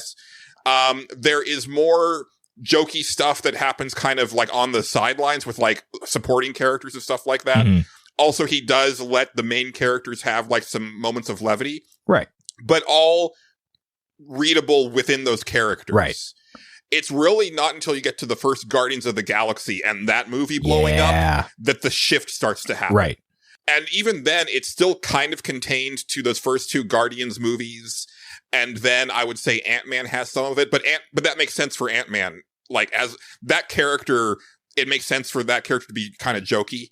But then you flash forward to after Infinity, or after Endgame rather, and especially as you get into the TV shows and stuff, and it's like all of a sudden, like kind of everybody is telling the same type of zingers and stuff like that. Right. Like I think Black Panther might have been one of the last one. Well, not the last ones, but like a really good example of like T'Challa, you know, the Black Panther. He is a straight-laced motherfucker in that movie. He is not telling jokes. He is not like, he is a very serious person. Right. There's funny stuff that happens around him. Right.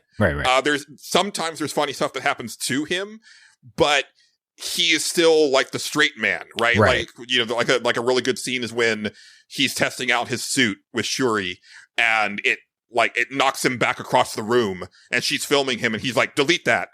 And it's funny, but it's him being serious, like, you cannot let that get out because I am the king. Right. Like, you know, blah, blah, blah. And so it works for the character. But now we're definitely in a situation where it's like everything kind of has the same overall tone. Yeah. We'll actually get into it when I talk about Life is Strange in a little bit. Because that is an issue that I'm having with that game. Something about it, man. I mean, I continue. I always forget that guy's name. The dwarf man, cool dwarf man, rogue man, with Bianca. Oh, Varric. God, I can never remember his name. I couldn't remember it in the old game either. If you'd played Dragon Age 2, he's one of the big standouts. Oh, the fact that he's been there since. Again, he was great in Inquisition too. It took for a while. I was like, why are you here, man? I don't know your deal. And then eventually, like, I was like, oh, this guy's great. He was phenomenal by the end. Varric is still Varric. Like, that's just his deal. He's doing that. That's kind of his bit. At least it wasn't Inquisition. It's the same guy to me. Like, it's not so much that they're being like jokey all the time. It's just there's something like they're trying to be too cool all the time. I can't fucking put my finger on it. Like, it's just that whole bit. But yeah, it wildly inconsistent in tone from here every now and then. It's the whole thing. I think the one character that I complained about is supposed to be kind of the jokey, quirky character, and I really don't like them so far. Like, but they might be great later. I don't know. They might have a whole thing that turns me around on them. I just recently met them, so I think these days a telling thing is how soon from the beginning to your first double finger guns do you get? Because that is a very telling thing that I see all the time these days. It was even in Transformers 1, and I was like, if it wasn't for who the character, like if Optimus had done that, or Ryan Pax had done that, I would have been like livid. But it was Bumblebee that did it, so I was like, okay, it's fine. Yeah, sure. Like, I still don't love this, but it's okay. He is the comic relief in the movie, so all right. But I feel that like that happens way too often these days. Yeah, for sure. I will say this: I love the fact that so if you're playing as a girl in that game, which I am. Your entire party, at least in the beginning, is just all women. Like, it's just four chicks just hanging out. That's what we're doing right now. I'm like, yeah, this is great. Well, you know, that's because of the woke mind virus that's infected BioWare, Justin. No, that's fair. You know, that's fair. Yeah. Oh man, that's Dragon Age of Veilguard. It is decisively fine so far. I might change my tune when I come on here next time and be like, oh no, it's great, or no, it's terrible. But so far, decisively fine. Yeah. I keep doing a hand motion that no one can see when I do it, where I just split the middle every time, and because that's kind of where I'm at. I'm still playing through Metaphor, so there you go. Before I get to Dragon Age, but I do need to know for myself.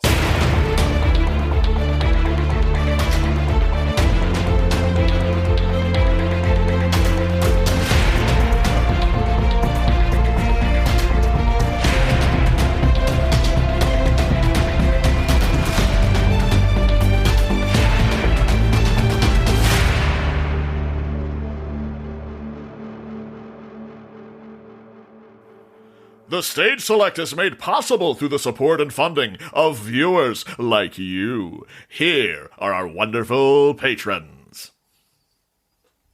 But Justin, before we move on to my stuff or your next thing, I think we should thank our lovely patrons. Okay.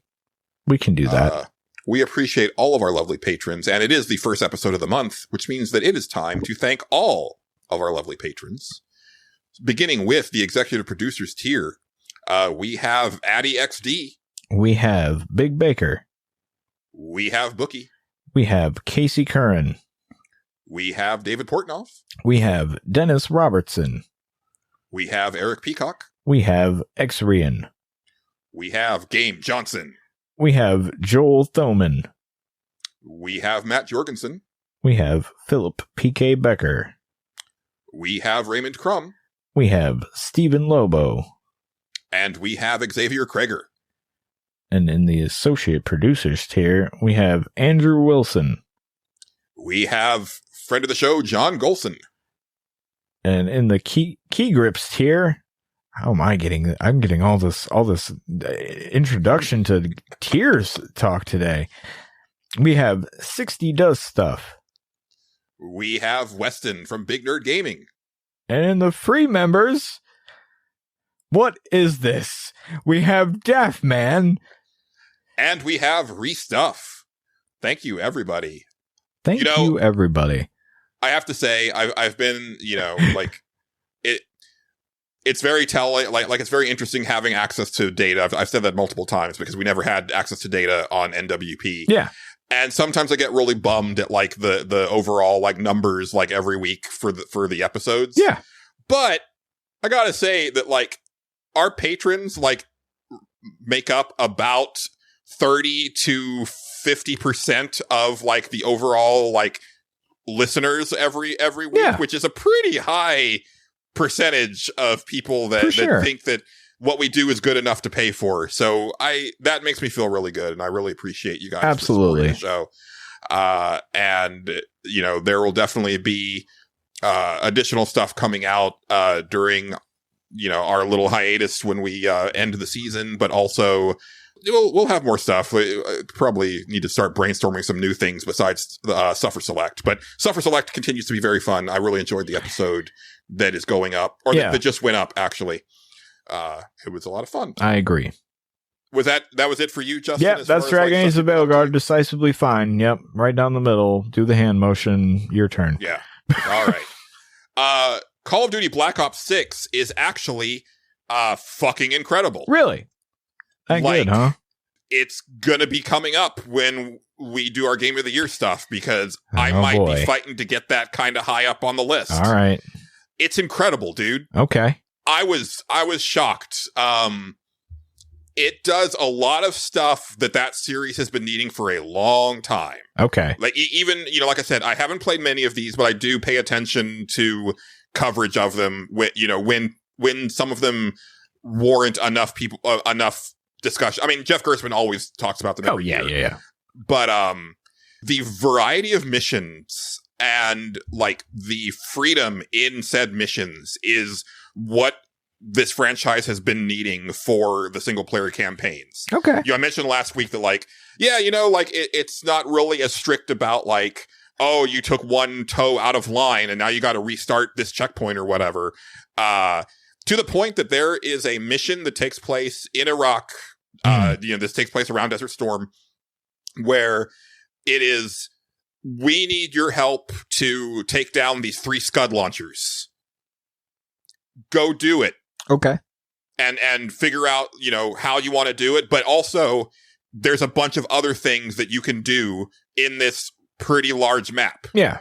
And you get in a Jeep and you run around this desert and you take care of these objectives, and it's really cool. And sometimes I went in quiet and I took down as many of the guys on the perimeter as I could before getting closer and going loud and taking out the rest of them and blowing up the launcher. Sometimes I just went in guns blazing, and that was viable as well. Yeah. The side stuff was actually pretty cool and got me like some good gear.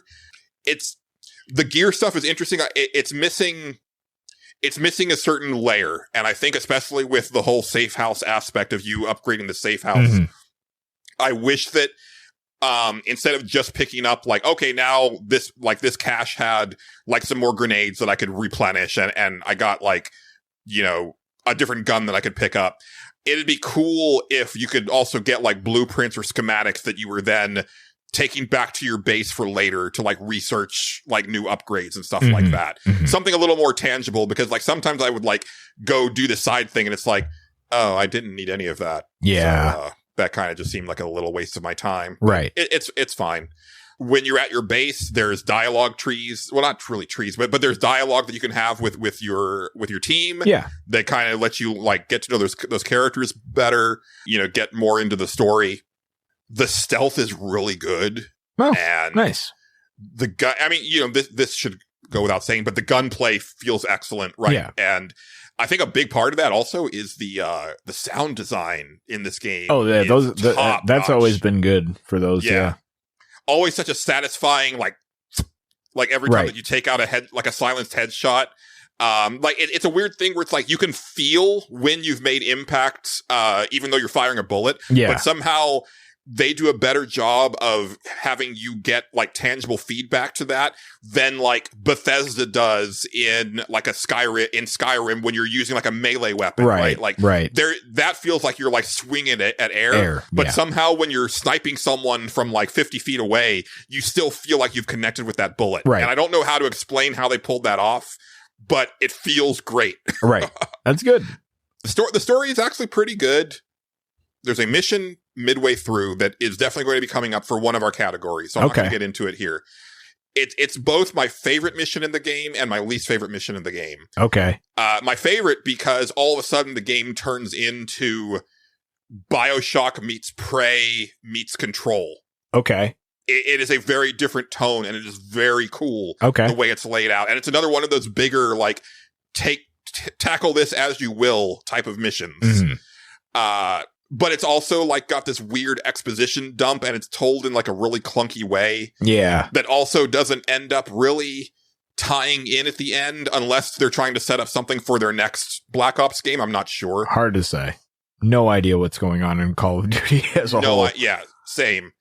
Yeah. And then there's this really excellent, casino infiltration mission where you're actually controlling multiple, all of the characters, in your group doing different objectives. And it's got this, there are parts of that game that feel Hitman-esque. Okay. And they should go in that direction even harder. That'd be neat. For the future. It makes a lot of sense. It feels really good.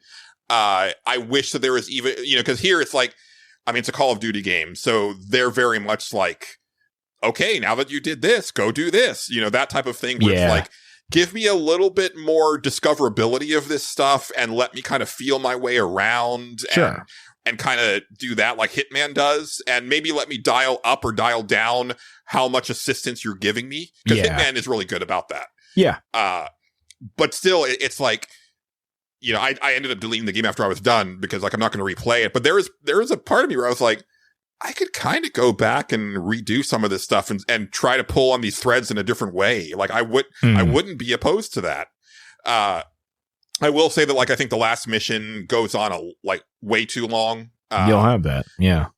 But at the same time, it ended when it needed to end. So I was glad for that. And how long of a game is it overall? Do you know? I feel like I probably put about 10 hours into it. Okay, that's not too bad. Yeah. It's longer than previous Call of Duty games that I've played. Right, yeah. Which I think I've usually put about 5 or 6 hours into. Yeah, Okay. And that's mainly because like in that Iraq level, like I was like, no, I'm going to do everything. I'm going to guess that the openness of some of the maps probably adds that sort of like extra couple hours or something every now and then.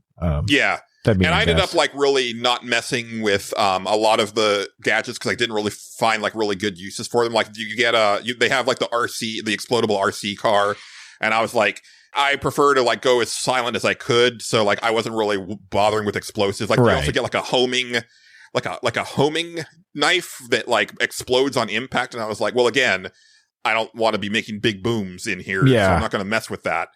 Because you also get just like a regular throwing knife, a la 47 in the last Hitman. So that felt really good. Just like thump, just chuck that at them. Yep. It is an awesome game. All right. I'll be damned. I was super impressed. And I think this is Treyarch, but I think Raven had like a big hand to play in it as well. And typically it has been the Treyarch games that I have preferred over the Infinity Ward stuff, even back when Infinity Ward was like West and Zampella, like the original team. Yeah. Man, yeah, I kind of want to see what that team has next. There you go. Really recommend it. Like, honestly, like, even if you don't have Game Pass, I don't want to overhype it, but as I was playing it, I was thinking of Wolfenstein: The New Colossus. Okay. I don't think it gets to the highs of New Colossus. Right. But I feel that it's in the same discussion. Okay. And that is like one of the biggest praises that I can give it, because New Colossus is like one of my favorite first-person shooters that I've played, period. Yeah. Like, I fucking love that game. Right. And also, I played it on normal the whole way through, and I felt that it was just right. Okay. There you go. I felt tested, and I definitely fucked up a lot, but I was able to get through. Now, I will say that, like, I think it's a pretty big rubber banding type of game where there was one encounter where I was like, oh, you just gave it to me. Yeah, which felt shitty, but that only happened like once or twice. Most of the time, like, actually, the last scud site that I got to was like, and I don't know if this is because like you can hit them in any direction, but it just so happened the last one that I did had the most dudes around it. Yeah. But I happened to find this nice, like, silenced sniper rifle. And it was like, so, like, I got through that whole thing without alerting anybody and got the scud launcher destroyed and like got out of there, and it felt so good. Nice. Because like it's definitely a thing where it's like, if you go onto that site, guns blazing, you're like, unless you're just like a god at Call of Duty, you're probably going to get fucked up. Right. Because there's just like so many dudes.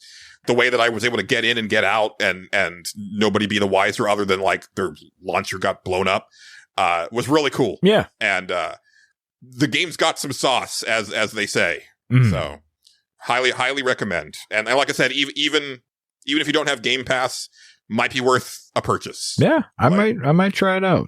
Why not? I think you should. Yeah. And let's see.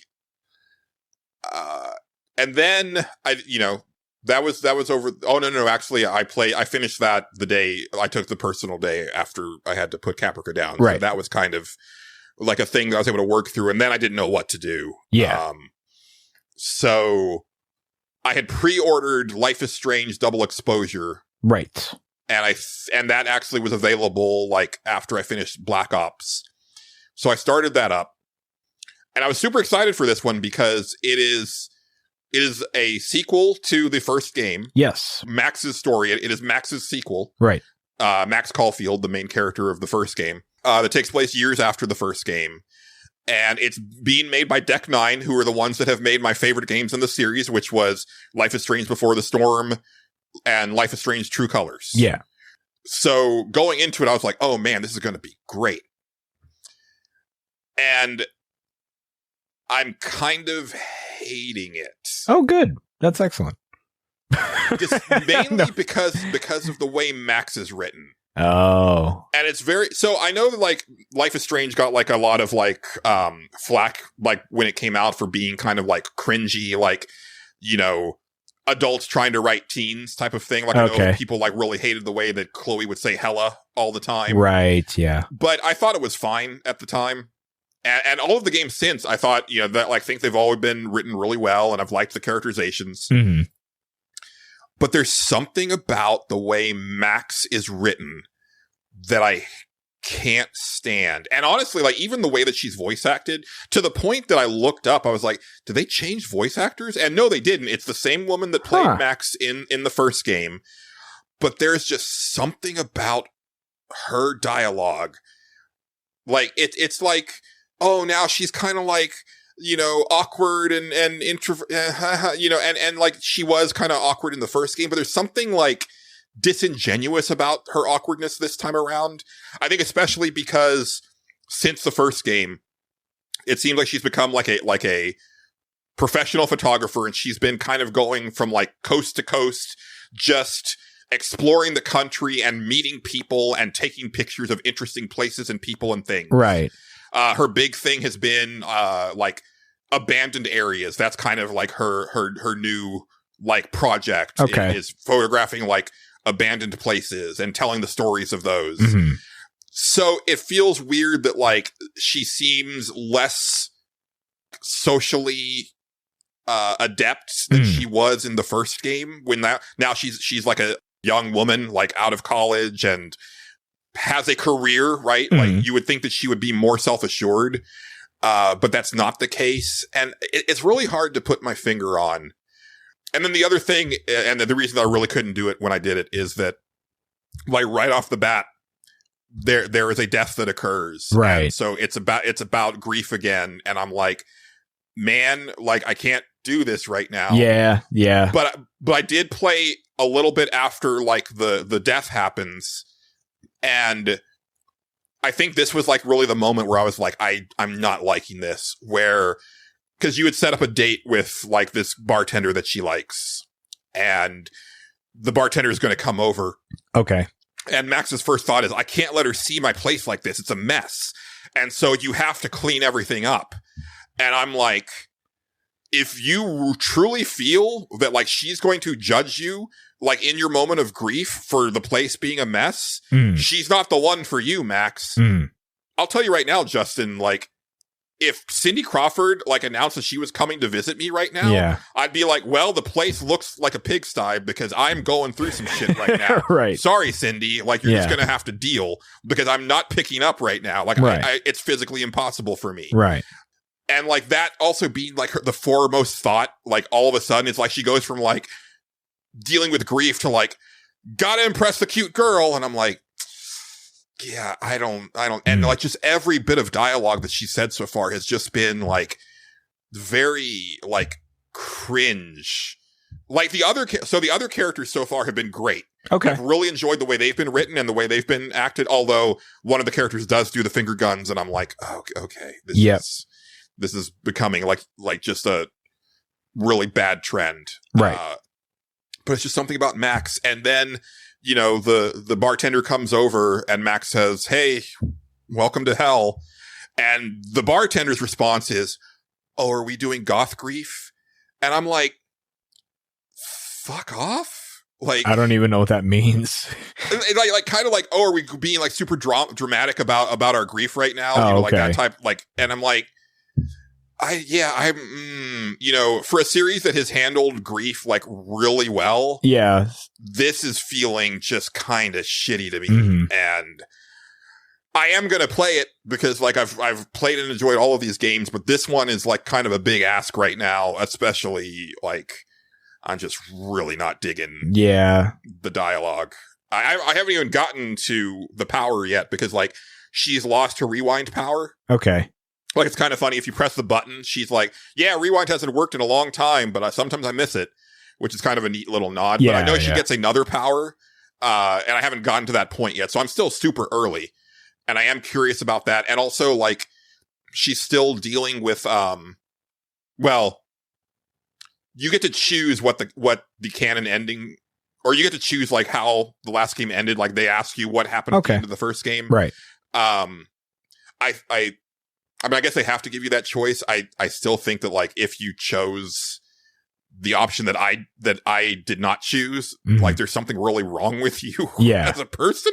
But anyway, she's still dealing with that in a pretty big way, to the point that there are actually like Ashley Birch voiced dialogue lines from Life is Strange from Chloe. Okay. So I'm actually curious if like, there's going to be like flashbacks to Chloe and stuff like that as the game progresses, which I would love to see. I keep thinking that was in like the preview stuff, was like there might have been some stuff like that, but I can't 100% remember.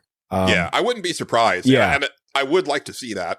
It's an interesting series because other than, Before the Storm, which is a direct prequel to the first Life is Strange, they've all been different characters and they're set in the same world, but it's like we still haven't gotten like this meeting of people with powers yet. Like there was the little brother in Life is Strange 2.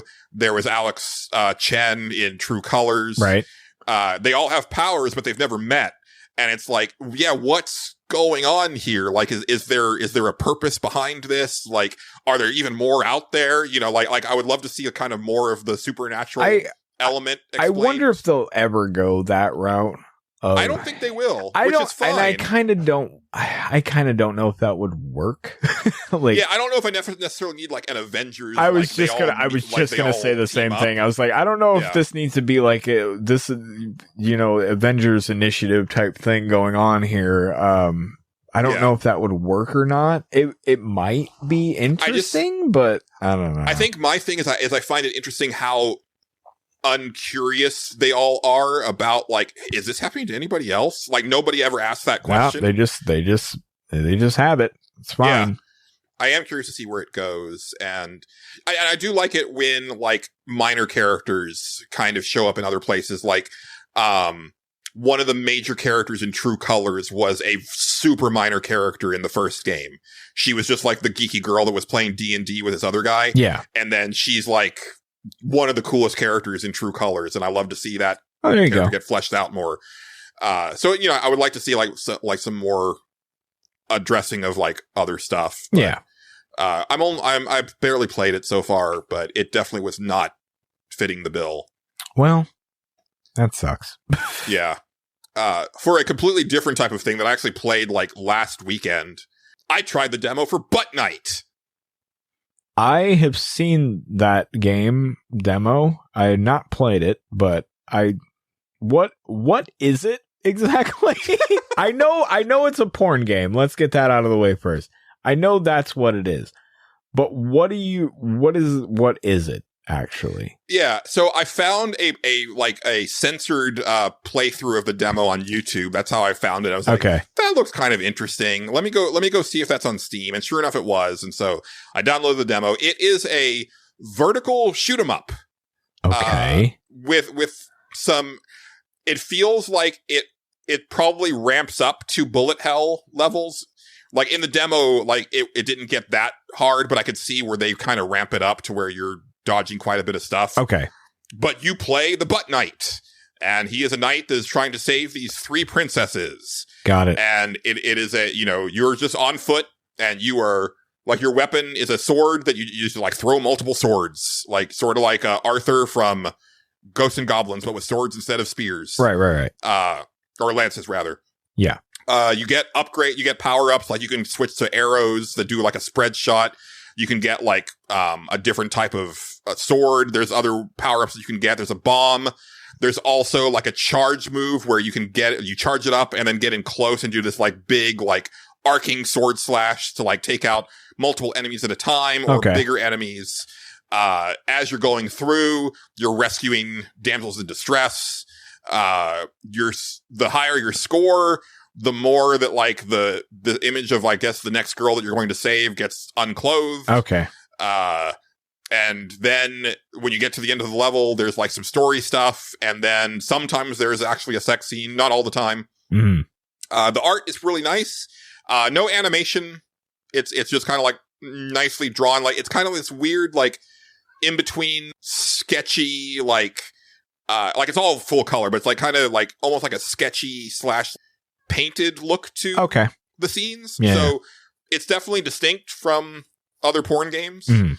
Like it's still going for more of an anime aesthetic, but because of like the way the drawings are done, it looks different than your typical, right anime H scene type stuff. obviously with the name like Buttknight, it's going for a sense of humor. For sure. And he's called that because he's got a full-on butt chin. Oh, okay. All right. Now I get it. All right. Yeah. He's got the full M. Bison going on. It's pretty intense. Right. But it seems like it could be fun. Like, I definitely put it on my wish list. Oh, there you go. Yeah. That goes for a lot, really. Yeah. Mainly I played it because I wanted to say Buttknight on air.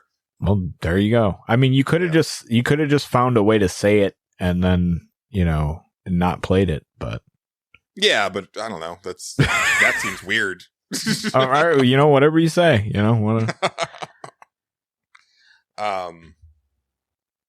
Yeah, and let's see. Oh, and then I guess the other thing that I did game-wise is I went ahead and picked up Retrorealms. I got the collection, which has Ash vs. the Evil Dead and Halloween. These are the games that Megan McDuffie had mentioned that she worked on. And John Gholson had actually talked about picking it up. And also Rob talked about it last week. And I was like, you know what? Let me give it a shot. And also Megan music is in there. So that's cool. It's kind of a neat thing because what it is Retrorealms is like a wrapper for these games. So when you boot it up, you go into a fully 3D, like you walk into a dilapidated arcade, and there's the cabinets that you've purchased. So since I got the double pack, both of the cabinets were there ready to play, but there's also additional cabinets that have tarps over them, which I guess means that they want to do more of these in the future. And also the one that I got, it came with all the DLC. So it's kind of neat. If you have both games, you can play as Michael Myers in the Evil Dead game and vice versa. Right. But also I have Laurie Strode, which is Jamie Lee Curtis's character from Halloween. Yep. She's a playable character. Okay. And then, the girl from Ash vs. the Evil Dead, the TV series, which I haven't watched yet. I own it, but I haven't watched it. Yeah. And also you can play them in either game. Right.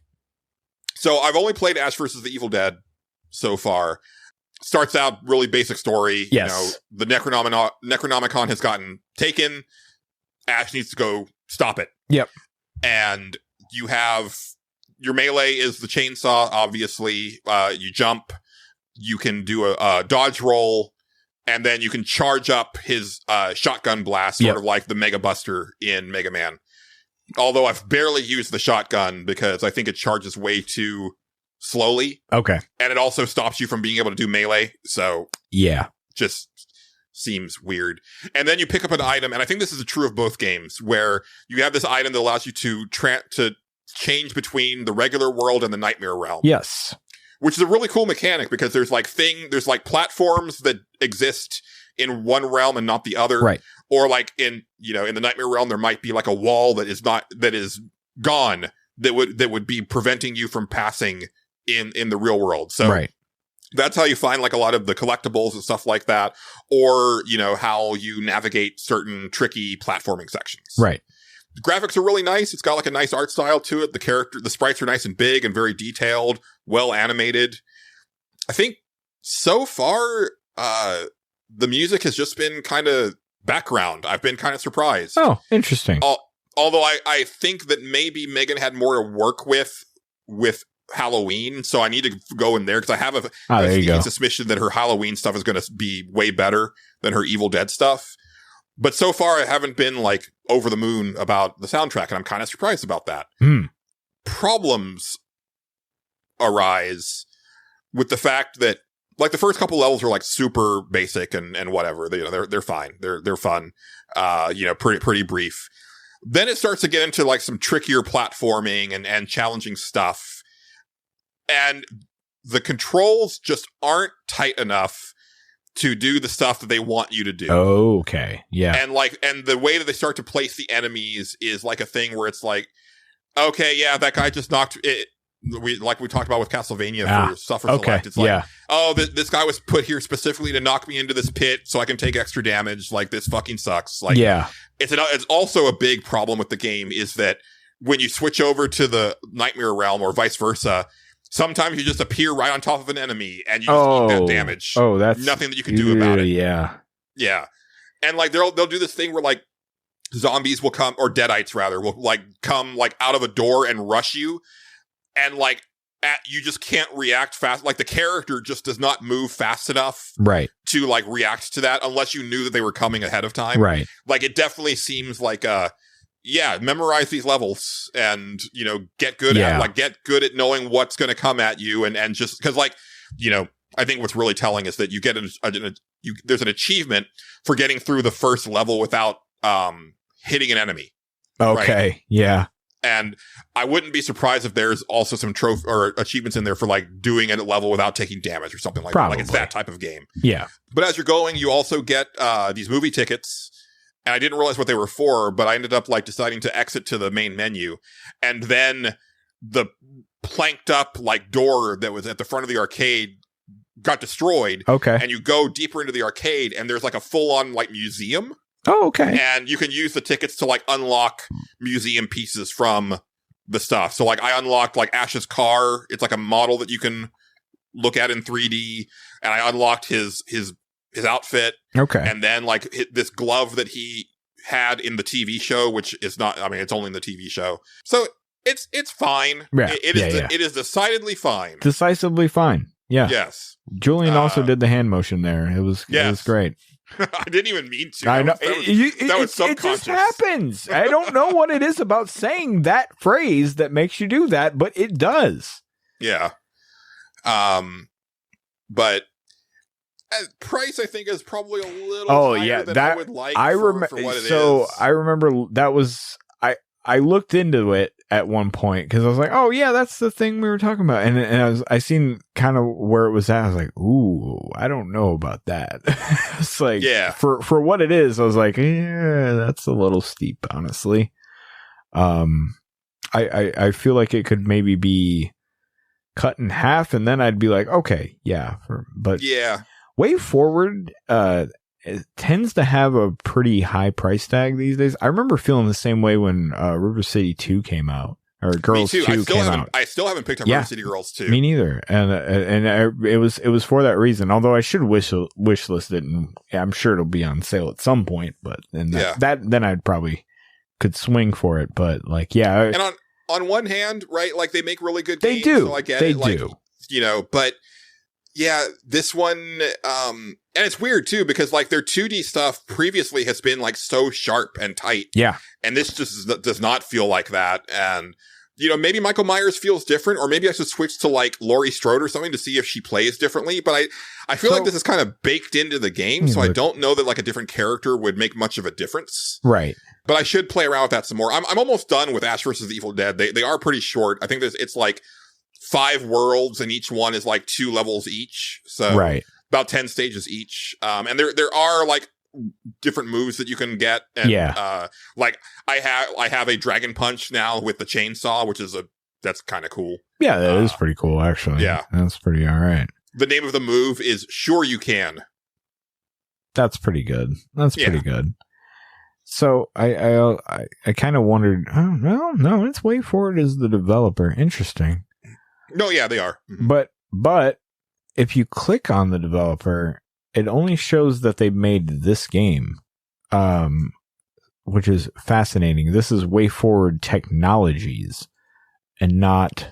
Oh, yeah. So maybe a splinter team from. This might be a different thing. So it might not be like a full Way Forward thing. I mean, it is, but I think it might be like so. But it's also published by somebody different too, Boss Team Games, which, and then when you click on them, usually like you click on like Way Forward. I almost want to see if I can find like Way Forward proper. Because usually it's just like a list of game, Yeah, exactly. Yeah. Usually it's like a whole list of games after that. Oh, come on now.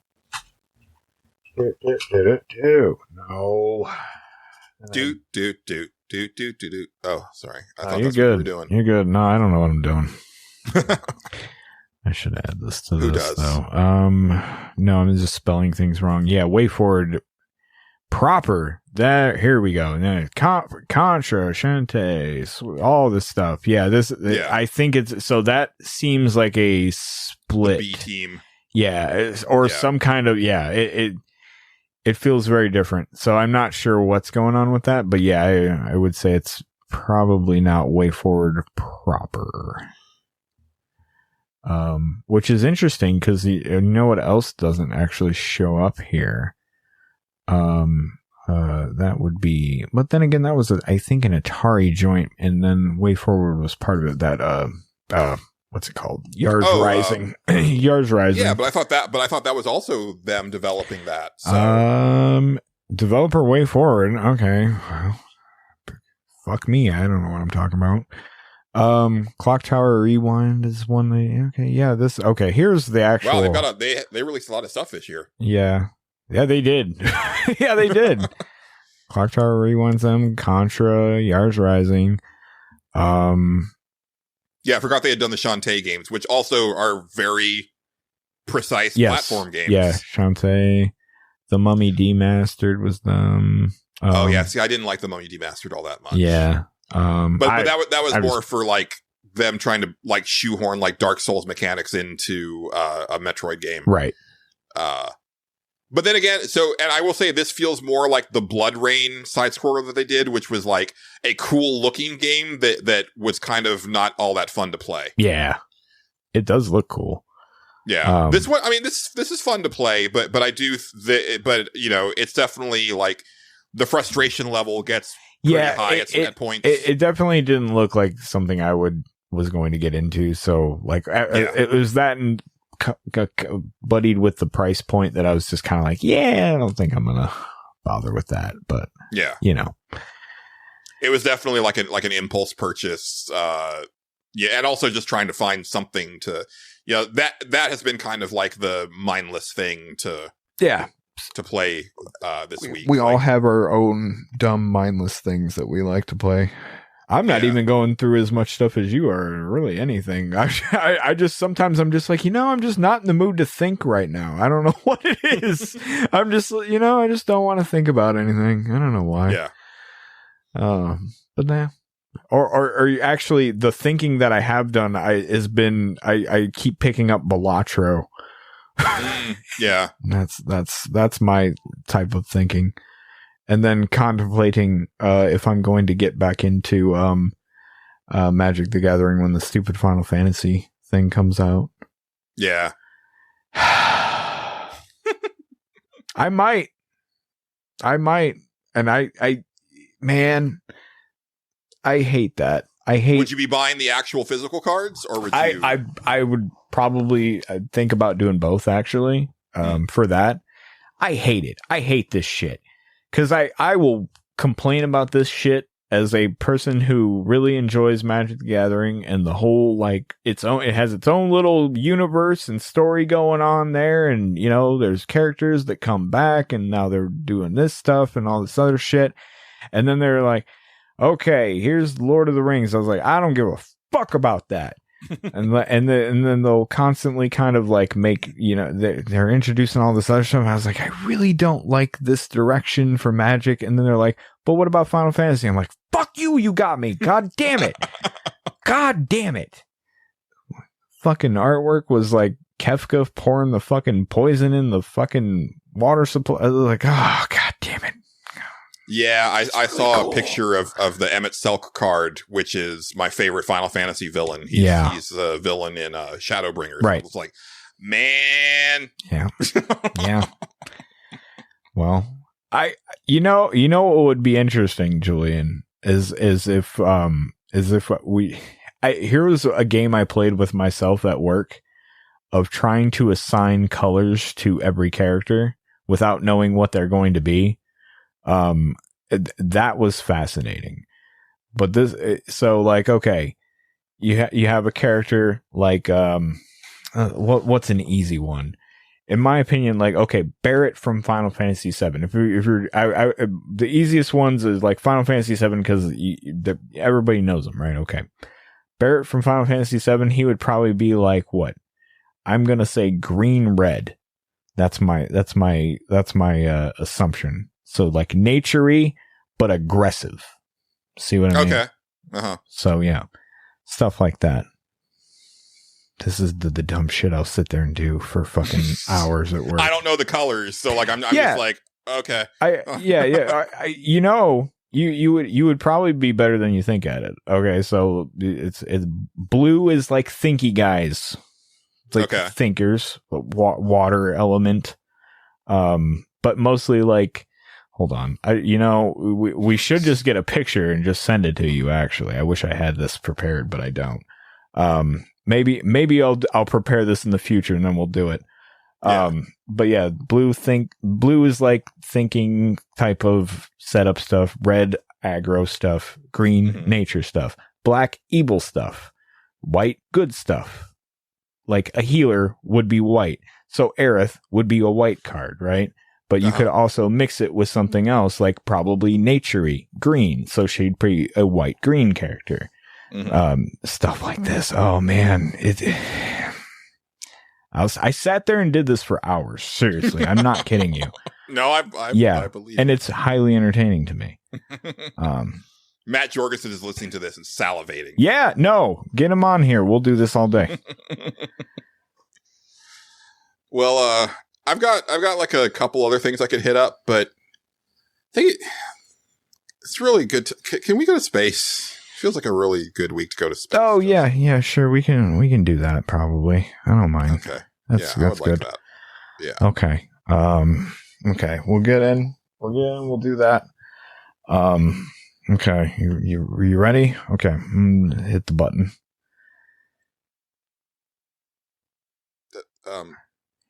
Yeah. Wait. Yeah. No, nothing's happening. No.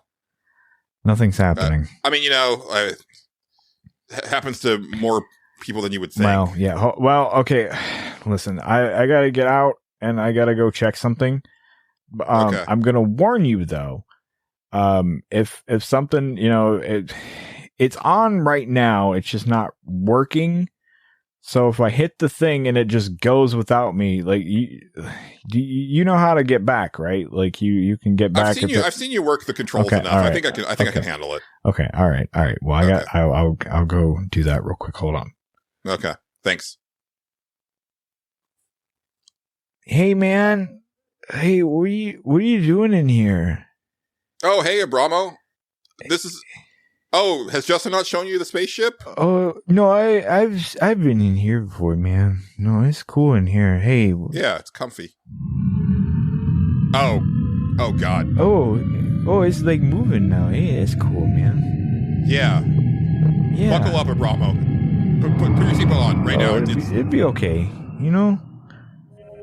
Yeah. Well, welcome to space, Abramo. This is. Oh, I've been up here plenty of times, man. Yeah. Really? Yeah, I come up here sometimes, just, to think about stuff. Have you gotten Justin's permission to use the spaceship? Yeah, no, me and him come up here sometimes and we, talk about, different brands of chips. I can see Yeah. that. And sometimes, what guys from things are gonna be what color of magic cards and stuff. Oh, he got you into that, huh? Yeah. Do you even know what magic is? Like is that something that you've if you're like a magician, you can like do magic. Well, yeah, but like Magic the Gathering, like the game. I just thought I just did a lot of acid and just watched people do magic, and he's like, oh yeah, colors, and I'm like, oh yeah. Yeah, you saw the colors. Right. Yeah. You want to hear something weird, man? So I was thinking about it. You know that you ever heard of Matchbox 20? Mm-hmm. Yeah. Well, that one song, Push, where he's talking about pushing people around? Yeah. It's kind of mean. It is. Yeah. But if he didn't want to be so mean about it, what if he got to the end and he was like, I want to make you some salads instead of, wanting to take people for granted, because that seems, rude, It's very rude. No, yeah. I think that's that should be the Kids Bop version of it. Well, yeah, I want a salad. Do we have salad up here? No, it's really not a good idea to eat in the spaceship at Brahma. It gets everywhere. Okay, well, We're weightless now, so yeah. salad, like the least, would just be everywhere. Yeah. It's not a good time. Hey, do you know where like walnuts come from, man? Some plant, I'm sure. Oh, Probably. okay. I honestly Well, can don't I? really know. Do you think we could like get one? Like a plant that grows walnuts? Yeah. I mean, I suppose, but like we could just buy you more walnuts. But probably what? easier. But listen, man. Think of how much money you'll save on walnuts. You know, like you'll never need another walnut again. You know, you won't have to buy them. I don't know, Abramo. I've got real bad luck with like trees, and it's probably a tree that you Well, have no, to I mean, listen, man. I got some pretty good tree luck. Okay, like Okay. you know, I climb them a lot sometimes. Yeah, so like, you know, you ever meet that one guy who talks funny sometimes? He's been on the show before, I think. He talks real funny. Orgon? No, I know him. He's okay. Yeah. No, he's only work been with on him all the like time. one time, and he tries to sell you stuff all the time. He's you know, I think his name is Jacob. That guy. Oh yeah. Yeah, you know him. Yeah. So sometimes we climb a tree every now and then. Like I went over to his house. I walked there.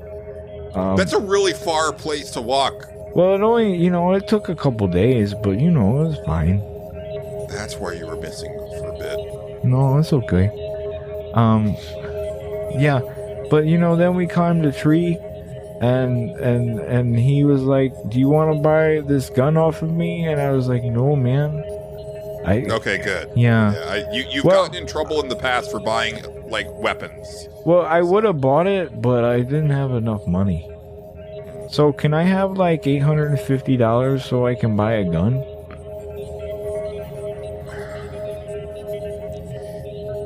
You know, it's going to be a no, Abramo, Oh, because you don't okay, need well- a Dallas Cowboys pistol. You really don't. Well, I mean, he said it would be worth a lot of money in the future, you know. So Look, Jacob's a really good guy, but I think he really inflates the value of things sometimes. oh well. He said that they don't lose their value, you know, because you know you buy them and then they just go up, you know. People want to shoot stuff apparently. I don't know. Well, I kind of want to shoot myself right now. oh, okay. Well, you know, you ever thought about like just eating hot dogs? Yeah, actually, there was I went to a Asian market had a food court the other day, and they had like the Asian style corn dogs, which looked really good. Oh, those are good, yeah. Yeah, I didn't get to get one; they were closing, but I'm definitely going back. So, you know, like sometimes, like, you know, for like once a week, I just have what I call hot dog meal, and it's just where I eat hot dogs. Oh, it's sort of like girl dinner. Yeah, but it's hot dog meal, you know. Yeah. Yeah. Are you just eating like the hot dogs by themselves, like no No, butter or you anything? can have like, you know, different kinds of hot dogs, you know, because you know if you had just hot dogs, that would be, you know, a little bit samey. But Yeah. you know, you have like a hot dog, and then you have like a chili dog, Mhm. and then you have like chili dog. a corn dog, and then you have like mini corn dogs. You know, it's just like a treat for you, you know. Yeah. Yeah. I mean, sometimes, you know, just like some raw hot dogs and some ketchup will do you good. Yeah, that's pretty good, you know. Yeah. Yeah. Well, okay, I want to go now. How do we go? No, I've wanted to go for a while. Let's. Oh, I okay, think I well, just need to press this button. Okay, well, hold on. This button. Hold on. No, I'm not ready. I'm not ready. I'm not. Oh, we're moving again. Okay. Yeah. Well, I'm ready. Okay. Yeah. It's fine. That's good. Well, you know, hey, I used all the bleach on something. Okay. I'll go to some more bleach. Okay. That's good. Appreciated this time together, Abramo. I feel like I got to know you a little bit better today. Yeah. I didn't like it that much, but okay. Oh, well, okay. Fuck me then. I'm gonna go. I'm gonna go now. You have a good day, sir. You too. Yeah. All right. Oh, hey, man. Hey, sorry that took off on you like that. That sounds, really weird and awkward. Yeah, it was really weird and awkward, Justin. Well, you were up there by yourself, so, No, actually. Abramo was there. Oh, yeah. So. No. Yeah. He'll do that sometimes. Yeah. I've been there. Me and him talk about what colors magic cards should be. Yeah, I don't think he understands that the cards are involved. Oh. Yeah. Oh, well, I think he thinks you're talking about actual magic. Well, he's got some really good ideas, so yeah. Well, there you go. Yeah. There you go. What are you gonna do? I don't know.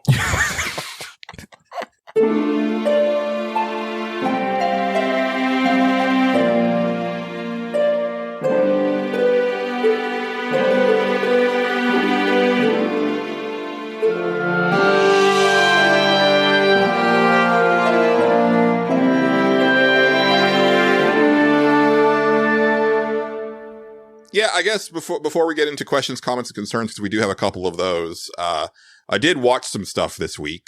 Okay. I decided to... Well, actually, I watched some stuff actually throughout the week, but I definitely did I was going to do 3 movies last night for Halloween, but I ended up only doing 2. But before that, earlier in the week, I watched... this is all on Hulu, because that's the streaming service that I have. But I watched I think it's a Hulu original. It's called Mr. Crockett. Okay. And it's a pretty cool movie. Mr. Crockett is like a 70s era, Mr. Rogers type. Okay. It's not Davy Crockett. No. Okay. This is like a really pleasant black man. Oh, okay. Does, got it. Singing and dancing. He's got kids on the set with him. It's also kind of like pseudo Pee-wee's Playhouse. They've got, different, anthropomorphized things and creatures on the set. There's a big, a Sesame Street type monster that's running around, and the clock is alive, and the chair right, talks and stuff like that. But his whole deal is he's your friend and to the kids. And if you ever need him, call out to him and he'll be there for you. And it's got one of the best openings for a horror movie that I've seen in a while, where, and it's always this VHS tape that shows up at the house. Okay. And so the kid's watching this tape, and it's dinner time, and the kid doesn't want to turn off the tape, but the dad is a lot like my dad, actually, just an asshole. And he's like, oh, boy, you better get over here. I'm going to beat your ass type of thing. Right. And then, gets on the kid for not eating his vegetables, and then starts to force feed him the vegetables. And meanwhile, the paused image of Mr. Crockett on the TV screen, starts to look around and gets angry. And then he comes out of the VCR and then slits open the dad's stomach and forces food into the straight into the stomach. That's how he kills him. Okay. And then takes the kid with him. And that's kind of the thing, is he's kind of like a Beetlejuice type, magical character. He can kind of do whatever type of thing. And it's an interesting movie monster, because on one hand, he's looking out for the kids. Right.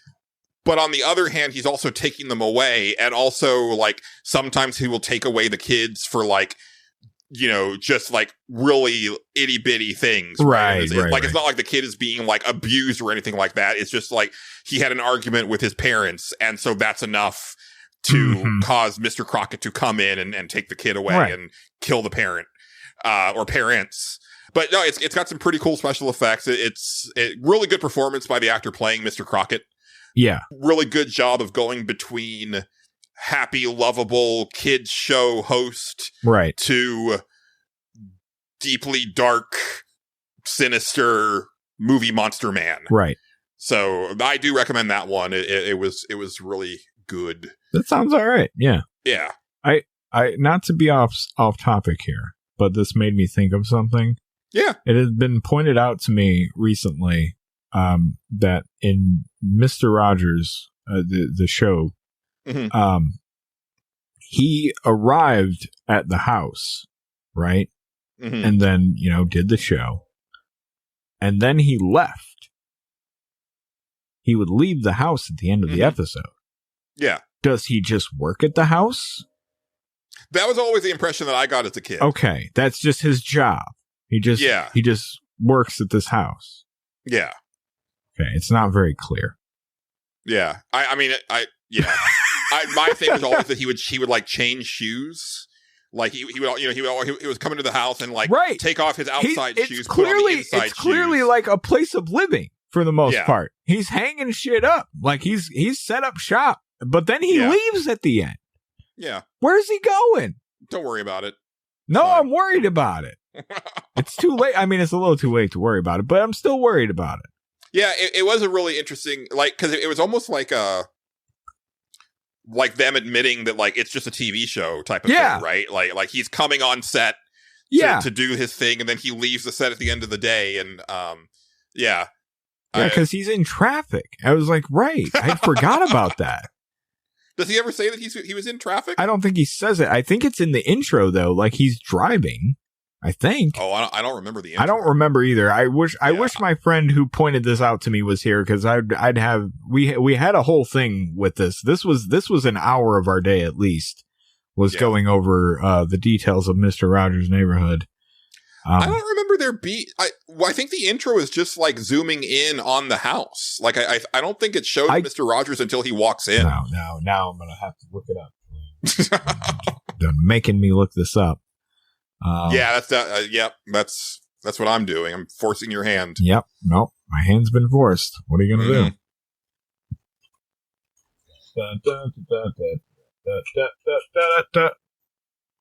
All right. Also, we were talking about, I think he and I are the only two people that remember the show Fred Penner's Place. Do you remember Fred Penner, Julian? No. Yeah. Fred Penner was a guy, he made music for children. And you to get to Fred Penner's Place, you had to go through a log. And he made everyone go through the log. Including somebody who I forgot existed, named Mr. Dressup. Mr. Dressup had to go through the log, and Mr. Dressup was like oh, no, I do remember this. Yeah, Mr. Fred Penner? Yes, I do remember this. Okay, so you're kind of right.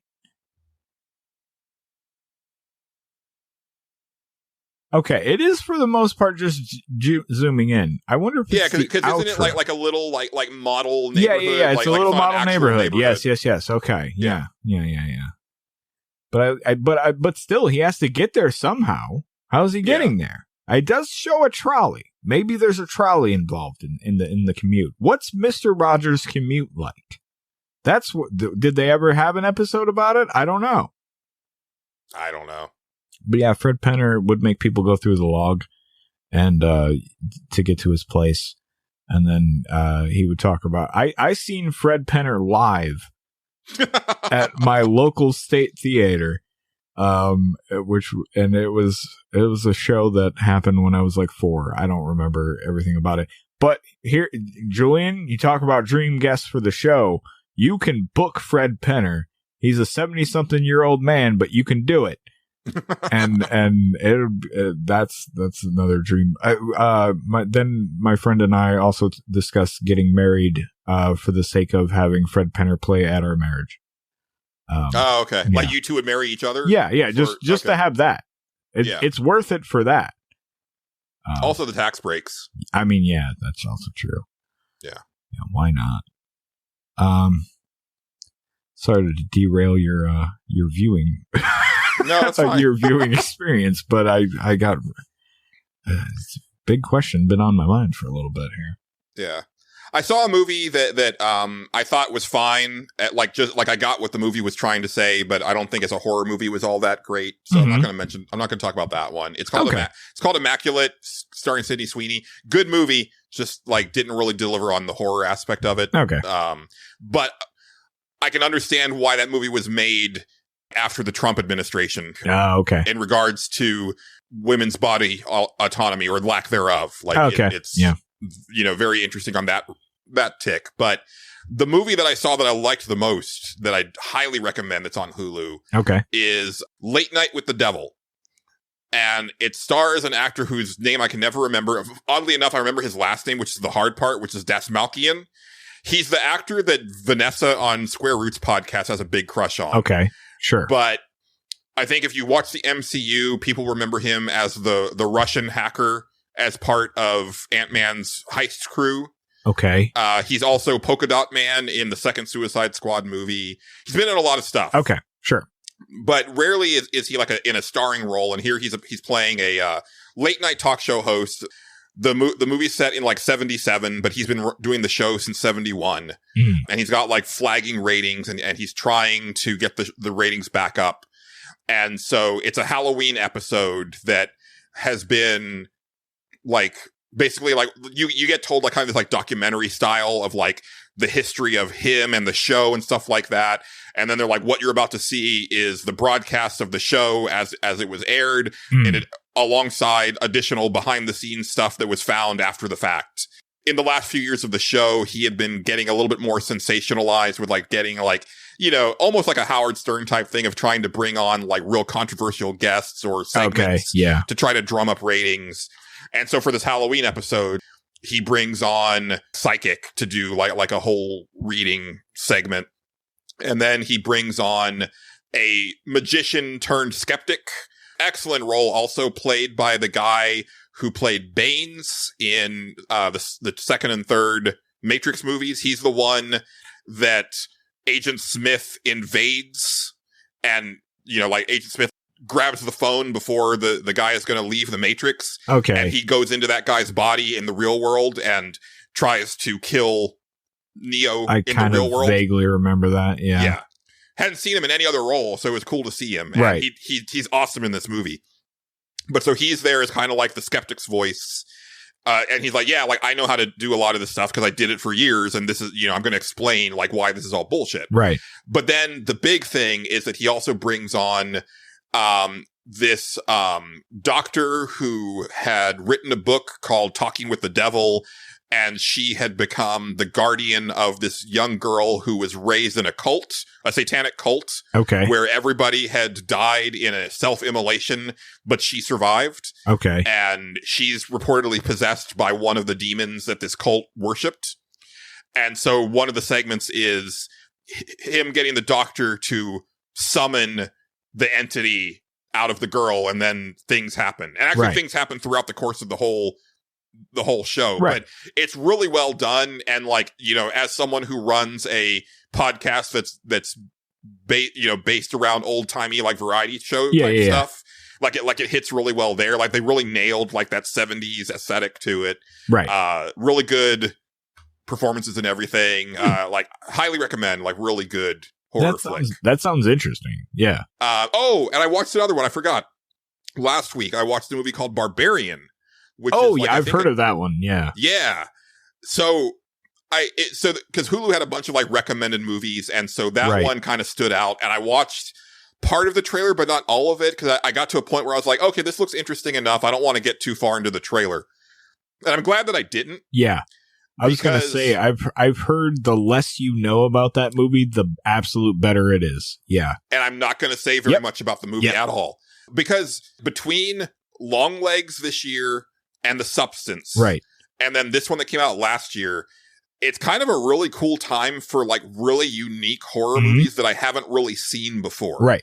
Barbarian is something that I have not seen before, even though like at first blush, it seems like a very like, I know exactly where this movie is going to go situation. Yes. So the setup is that this girl, this woman is like, renting out an Airbnb, and she gets there in the evening to go check in, get the key from the lockbox, but it's not there. And she sees someone inside, and she knocks on the door, and there's a guy who's also renting he's renting it through a different service. Right. And so basically it got double booked, and she's like, well, what am I going to do? And he's basically like, well, why don't you just stay here tonight, and then we'll figure it out in the morning. Right. And so instantly, and the guy is played by, Not Bill Skarsgård. The other Skarsgård. The one that played It. Okay, I know who you're talking about. Was Peter Skarsgård? Not Peter. No. Maybe it is Bill. It might. There's the handsome one, which was on True Blood. And then there's the older Skarsgård who's in the Thor movies. I think it is Bill Skarsgård. Okay. Yeah, it is Bill Skarsgård. He's the weird looking one. Yeah, I'll look up the Skarsgårds. I didn't. Yeah, I'll be honest. I didn't know there was more than one. No, I think there's even more than that. But those three are the really well known ones. But so obviously like Bill Skarsgård looks like Bill Skarsgård. So like he's going to set off like alarms right away just from like the way that he looks. But the movie goes from there. That's all I'm going to say. It's an interesting setup and, like you kind of think you know where it's going and then it very much is not going in that direction and holy shit. Right. But really good movie. Right.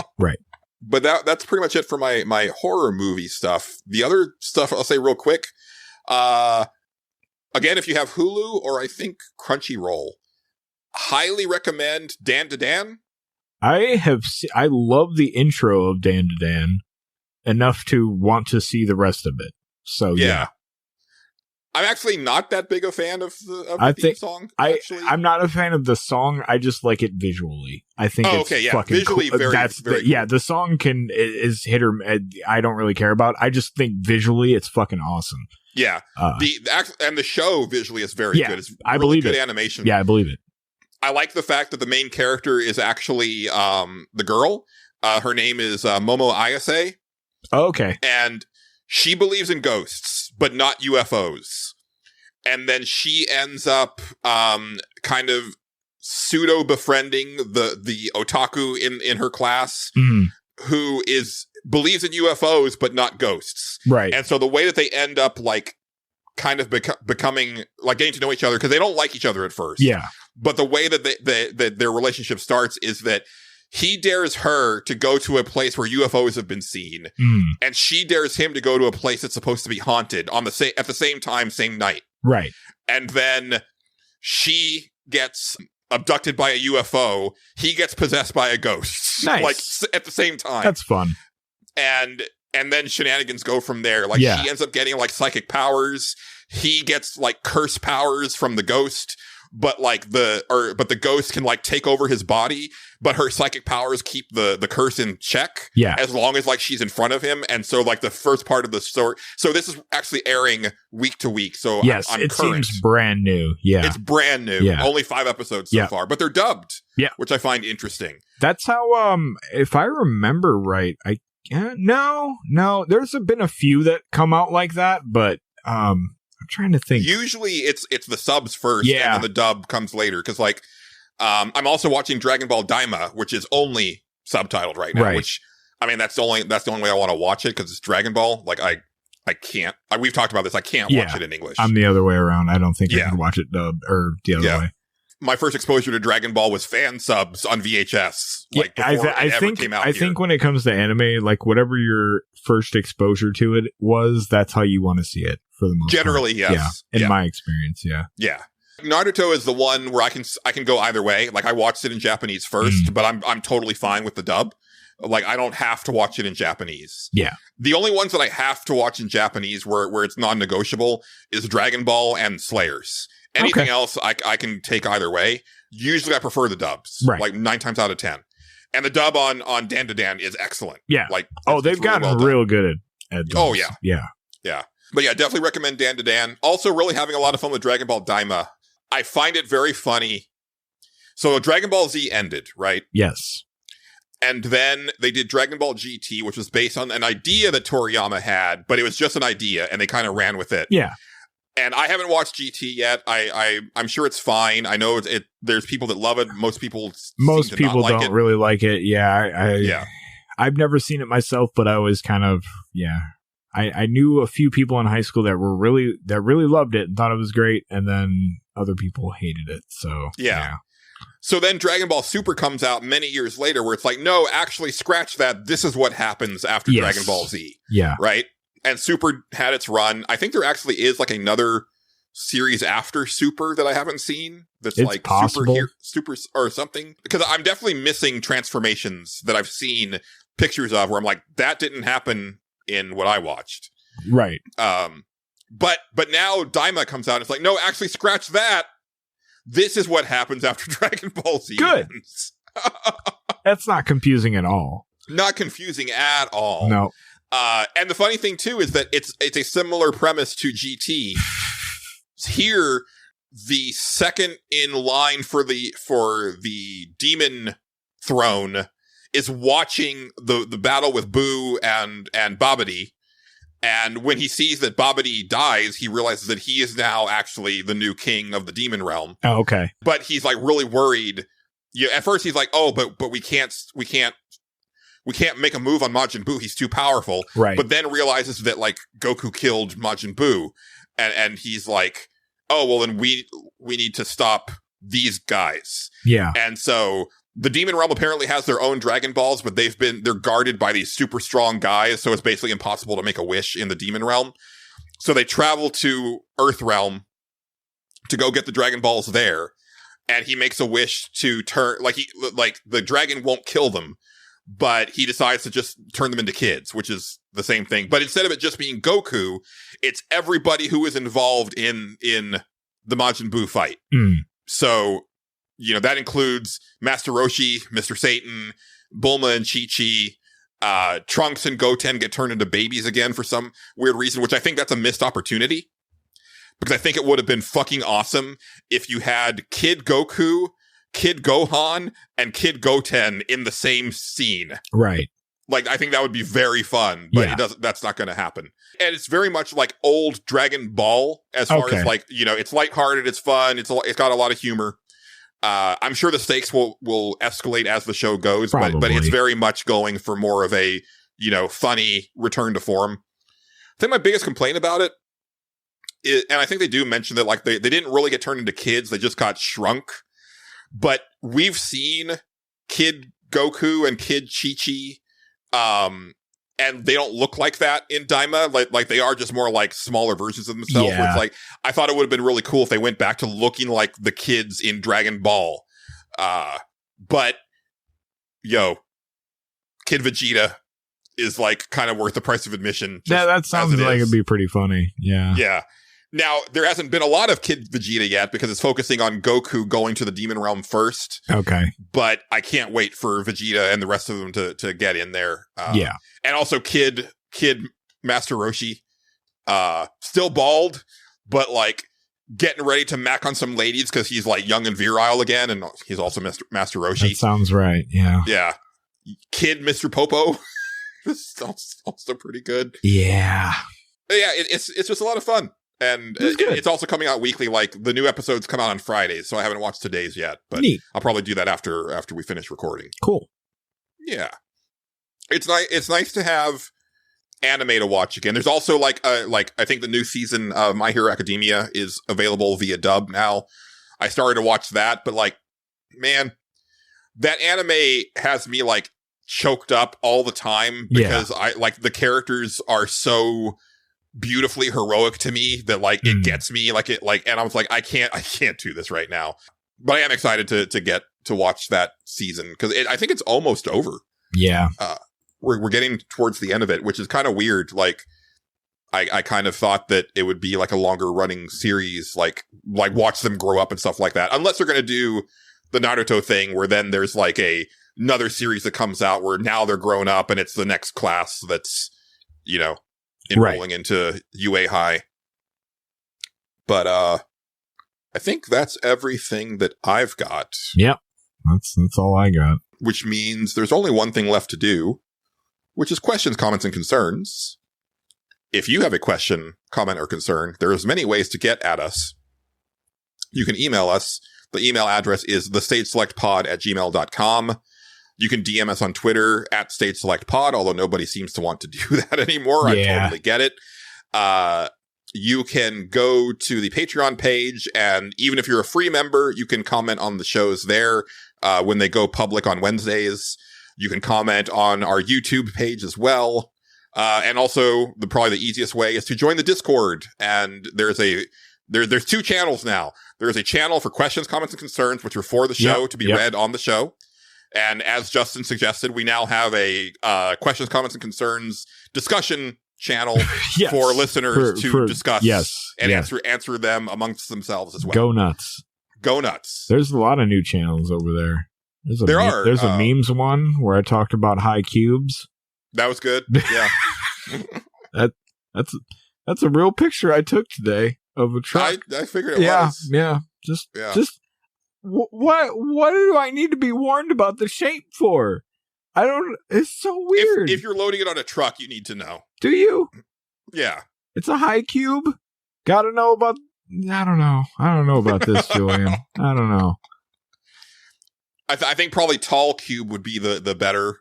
Also, it's not actually a cube. It's not a cube. It's a fucking rectangle. It's like a big fucking, what is that?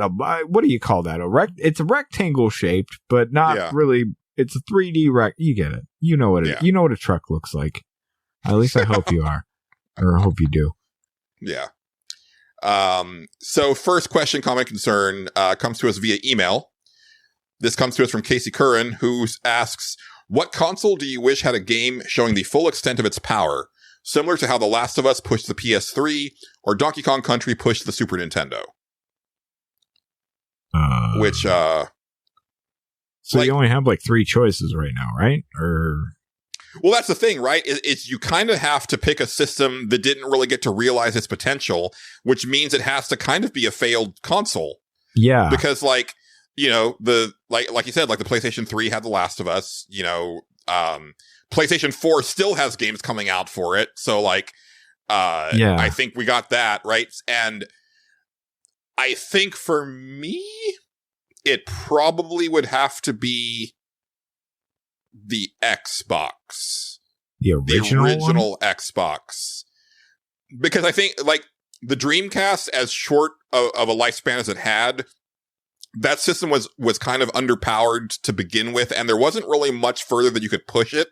Yeah. I don't think you would have gotten anything that was really like, whoa, look at what the Dreamcast did. Mm-hmm. Like, I think we kind of got it already. Yeah. Like, I think Soul Calibur as a launch title kind of pushed the Dreamcast as far as it could go. Right. So I think it would have to be the Xbox, because I think that system had a bunch of untapped potential, because it was only around for like, it was 5 years and done. Right. And, like Microsoft got out quick because they were like, this didn't work. Let's move on to the next thing. Let's get the next gen out early. That ended up being I was going to say, from what I'm going to understand, they knew it wasn't going to like outsell anything. They just, they basically put it out there because they're like, this thing's not going to do much, but let's get our name on the market, and then we shoot for the next thing that we're actually working. That's how I always understood what their plan was for that shit. Yeah, it got them into the market, and like they had success with Halo. Like, they definitely sold consoles and stuff, right? Absolutely. Halo 2 was like one of the biggest it was huge games at the time. That was huge. Then you flash forward to like 2007 with Halo 3, and it was like the biggest media launch up to that point. Oh, yeah. Right? So up until GTA 4 broke it the year after. Right.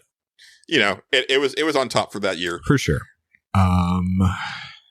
Yeah, I'm really struggling with this, because I'm just like, I guess I'm just gonna say the PlayStation 5. I would like to see what it would do. I know it's still out. No, it doesn't really.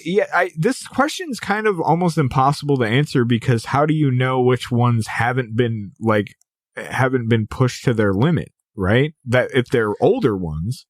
Right? Like, well, yeah, I that's probably what he's getting at. But actually, like my initial thought was the PS5, because I'm actually not sure if we're going to get there. Yeah, that's exactly, like you're almost stuck on current gen, because like I don't feel like we have probably seen the exact extent of what they fully can do. Right? Yeah, they haven't got there yet. We haven't truly pushed the limits. And I'm not saying there aren't old consoles that nobody pushed the limits on, but like at the same time, like, how are you ever going to know? I mean, you can kind of tell, right? So like my big example on the PS2 is God of War 2 and Shadow of the Colossus. Yeah. I think God of War 2 like did some stuff that was I'll agree with that. Felt like it was impossible Absolutely. for that system to do. And then Shadow of the Colossus took that one step further, and you could feel the PlayStation 2 creaking under the weight of that game. Yeah. No, right. I wholeheartly agree with you on this. Yeah. They did. So we knew the limits of that, right? Yeah. So the Xbox, like, what's to say that we didn't see we never saw the limit of it, you know? I mean, we may have, but I don't feel that like there were any games that it felt like, oh, this probably shouldn't have come out because it's too ambitious for the Xbox, right? Like, so you want something that overshoots its boundary, is what you're saying, or makes like a case of like, oh wow, like this is kind of the pinnacle, right? So because I like. All the flaws of Shadow of the Colossus aside of like the limits of the hardware, that kind of feels like the pinnacle of what that system was capable of. Sure. And like I would push back on Donkey Kong Country on the Super Nintendo. My go-to would be Demon's Crest. I think that's probably the best looking game on that system. Yeah, and it's like a super late entry. Like PlayStation was already out when Demon's Crest came out. But I think it's one of the best looking 2D sprite based games of all time. Yeah. And it definitely felt like, oh, we can't get better than this, right? Or maybe Chrono Trigger is right up there as well. That was the one that came to my mind, was Chrono Trigger. Yeah. It's tough to say. That's a weird question. I'm just going to be frank with you. I think this is a weird question. I get what they're going for, but I don't, because it's impossible to say either way whether we didn't, because only people that were developers on those systems know what the fucking things were capable of, I guess, is what I'm trying to say. Like, well, I think that's why you kind of have to go with a failed system, because it didn't get to realize everything. Sure, right? Like the Virtual Boy was never. It was just underrated. The Virtual Boy. I wouldn't go that far. I would say more like, I don't know. You don't know, Julian. You don't know. You don't know. They only made like 5 games for that thing. Nobody truly pushed the Virtual Boy to its limit. That's my answer. The Virtual Boy pushed players to their limit within 5 minutes of playing it. We should have pushed them farther. That's all I'm saying. Like, I'm thinking, like the Wii U is a pretty obvious answer. I would have said the Saturn, but if you were the real one who was doing import Saturn games, you got to see what the Saturn was capable of, like, because it ran for years, after in Japan. So there was some amazing stuff that came out for that. Yeah. But yeah. All right. Well, I thought we could catch up on some comments over on our Patreon page, because I realized that it is questions, comments, and concerns. Sure. And I've been remiss in reading the actual comments on the air. Okay. So we're going back to when James Washington and Craig Wilson. You talking about Jacob Washington, Julian? Not James. Oh, yes. I'm sorry. Thank you. You're welcome. Yes. When they came on, when they debuted the Sweet Tea Games podcast. That was neat. Yes. Dennis Robertson says, I love the fact that Justin even made a theme song for Sweet Tea Games podcast. Wonderful. Which I would say that no, that was Jacob. No, that was yeah. And I'm guessing we didn't have any involvement. I'm guessing you super found that on a website and licensed it or something. Yeah, that's kind of what I was thinking. Yeah, probably. I don't give him too much credit there, but that's all I'm saying. Big Baker says, LOL, loved the Guess the Shot piece. At least they didn't play a 50 caliber hand cannon. Yeah, no, they had respect for the bit, obviously. Yeah. Rumors have it that they thought they significantly fucked up because they forgot to play one of the gunshots, and then immediately thought that they did the whole thing wrong. And that was after that I had already listened to it and sent it to somebody.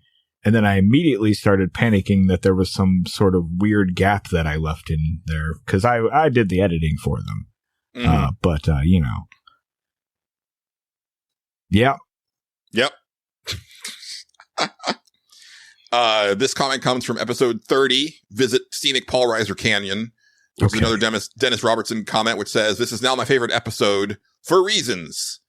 And that's because that's the one where I did the Legacy of Kain monologue. That's good. Yes. Let's see. Episode 32, The Ghost of David Lee Roth. Dennis Robertson says, "That's what I'm talking about," in regards to us having Rob on. Because he had written in asking, if we were going to do anything for Halloween. Halloween Havoc, which typically had Rob on the show. Right. And I had mentioned in answer to that you might be pleasantly surprised. There you go. Which I think he was. Moving on to the Discord. I'm going to bring that up right now. I think we've only got a couple here. Mm-hmm. It's a Dennis Robertson episode. Apparently Justin. yeah. This one comes to us from him on Discord, which says, "I was talking yesterday about how fantasy football is a huge time suck for me this time of the year. In a similar vein, I would love to know what games have you all dropped the most time into of all time? Like since you started gaming, consoles, MS-DOS, Windows, etc., what single game do you think that you have sunk the most time into? For me, it's probably a toss-up between Minecraft and DayZ.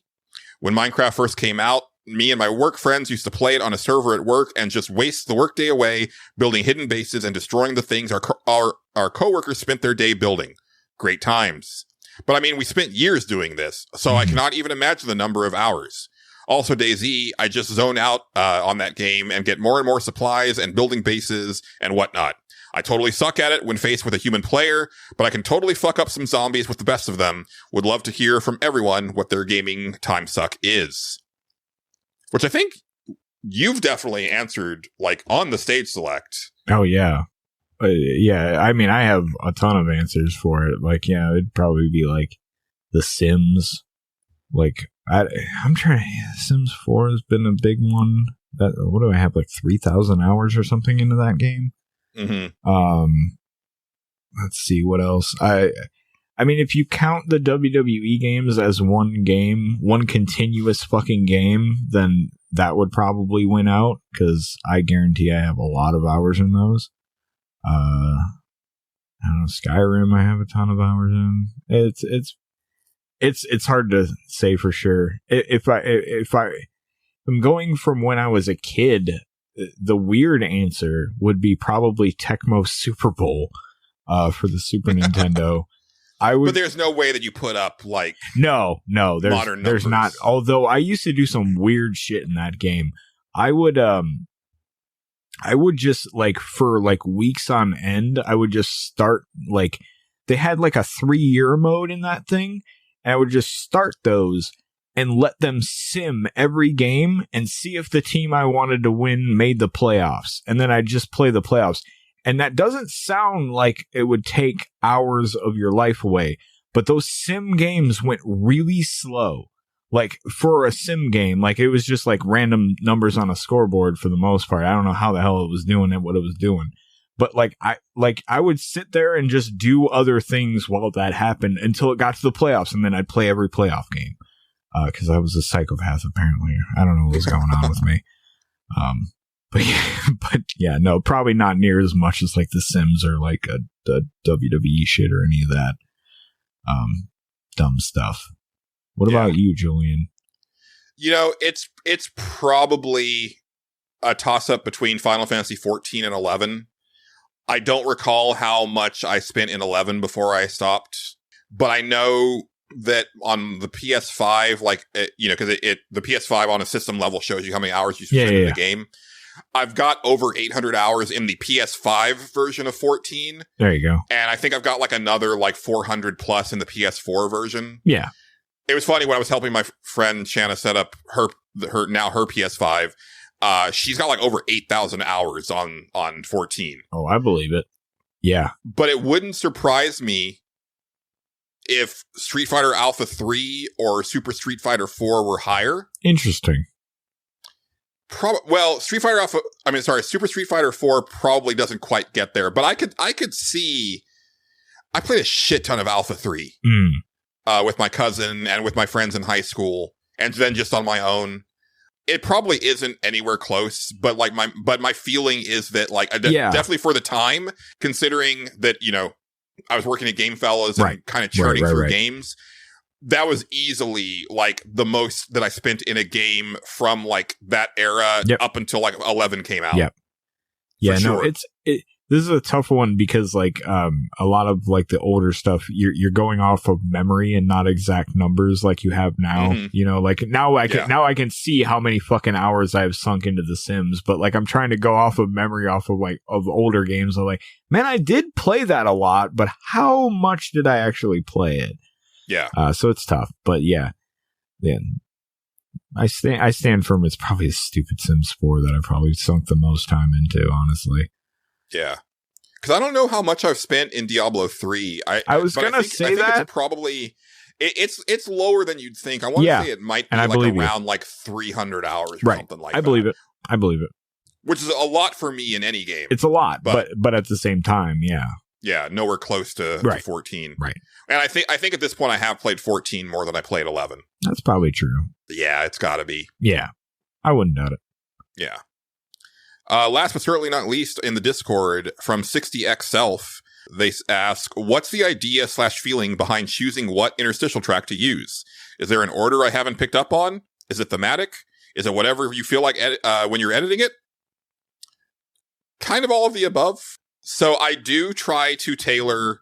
We have 4 interstitial tracks, and I will try to match up the track as best I can with the last thing that we talked about. So like if we're talking about an RPG, like I'll typically use the Final Fantasy battle track that we have. If we're talking about like a fantasy game or just like a general vibes type game, I'll use the Skyrim style track or the Mass Effect one.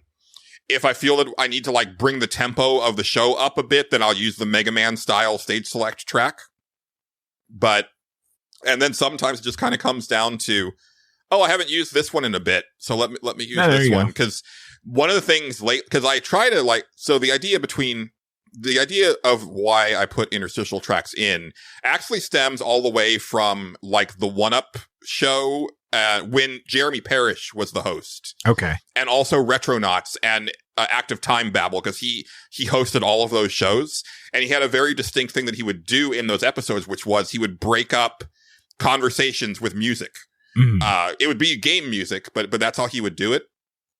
It's also why in Nerds Without Pants, up until we got our theme song, well, actually, up until Justin came on, that's actually what changed it. Yeah. Because I would usually try to come up with like a funny thing to do before the first music. But then after a while, Justin was so much funnier than whatever I could come up with that I just stopped doing it. But Nerds Without Pants used to start with me going, this week on NWP. Yeah. And then I would say a funny thing, and then it would go into music, and then we would start the show. That took me back just hearing you say that. So yeah. And that comes directly from Jeremy Parrish going, this week on Retronauts, and then he would do the thing, right? And in the old days of Nerds Without Pants, so, you know, from 2012 to 2020, we didn't have our own music. So I would just grab whatever licensed music I thought fit the discussion. Yeah. Sometimes like right on the nose, right? Like if we said like a certain line and I was like, oh, that's the name of a song. Right. Like I would bring that song in, and I didn't give a shit. Like we weren't trying to monetize it or anything, and it didn't matter. It kind of sucks now trying to archive it on YouTube. Yeah, because now you get yelled at about dumb shit like that. Yeah. Sometimes it gets blocked in Russian. I'm like, oh, I don't give a fuck about that. Yeah, who cares? Like they'll live. Yeah, but yeah, so that would be a much more tailored thing where I would like, and it's why I have to this day like just weird pieces of music in my library that is like stuff that I don't listen to, but I needed it for a bit, or it went along with like an episode's theme or whatever. Yep. But these days now we have our own music, and so yeah, that's kind of what it is I'll try to tailor it as best that I can, but for the most part, it's more of just a matter of vibes or haven't used this one in a while. The issue I'm running into lately, because usually I will throw in music about every hour of the show, or to cover up weird edits that we have to make where like we had an issue or you know, like, or like a break or something like that. Yeah. But, you know, we've got sometimes pre-recorded bits that work in really well for that. But what's been happening a lot lately, and it's a good problem to have, is the discussions have been so seamless that it's actually been difficult for me to find a good place, spot to put them in. Yeah. Because we're just moving from thing to thing so well now that it's like, I don't really want to break this up. This goes along like so well. So, you heard it here first, everyone. We need to take more smoke breaks, and then then Julian has spots to put the music in. Is this you lobbying to have more smoke breaks, Justin? Nah, actually, I'm fine. I don't know. I'm just being a dick, really. You need to talk to the union. Like, I mean, I could unionize, but who else is going to be? It's just be a one-man union. Well, no, there's a Bramo and there's Morgan, and eventually we're going to have to hire a security guard. Yeah, but I'm probably the corporation now, though. You are the man, because I'm kind of I don't like it. Yeah, who am I going to rage against now? I got nothing. That's true. Yeah. I don't like it. You either die as a hero or live long enough to become the villain. Yeah. Or you just die. Or that. Yeah. like this episode. The end. That's a show, Justin. That's a show, Julian. Yeah. Where can they find you on the internet? You can find me on Tyrone_Swift on Twitter, a website that I don't use very often anymore, but I'm still there, and I guess I'll answer things if you send them to me. Sure. Twitch.tv/TyroneSwift to watch all the live stream stuff. This week, while you're listening to this, I will probably have a stream at some point, because I don't have to work this week, so I'm just going to fucking do that every day. Cool. What am I doing? I don't know yet. I don't have any fucking clue. We'll figure it out. Also, YouTube is at Tyrone Swift TV. You can find that all the old streams. So if you're listening to this like years in the future, all those old ones will be there, and you can go watch them with your eyes. Mm-hmm. Feel my eyes. I have double vision. Thank you, foreigner. Back to you, Julian. Thank you, Justin. You're welcome. You can find me on Twitter at Julian_Titus. You can also find me on Blue Sky. Just look for the same name. Been more active there lately. Nice place. Good vibes. I feel that like I get way less engagement with my posts there than I do on Twitter. So that's kind of weird. Like I'd heard the opposite. That, like there's like way more engagement on Blue Sky, but like that's not been the issue for me. Like if I post something on Twitter, I will almost always get comments or likes to it, where like that almost never happens on Blue Sky. Yeah. But anyway, I am on there more often, so go find me if you're on Blue Sky. You can once again find the show on Twitter at Stage Select Pod.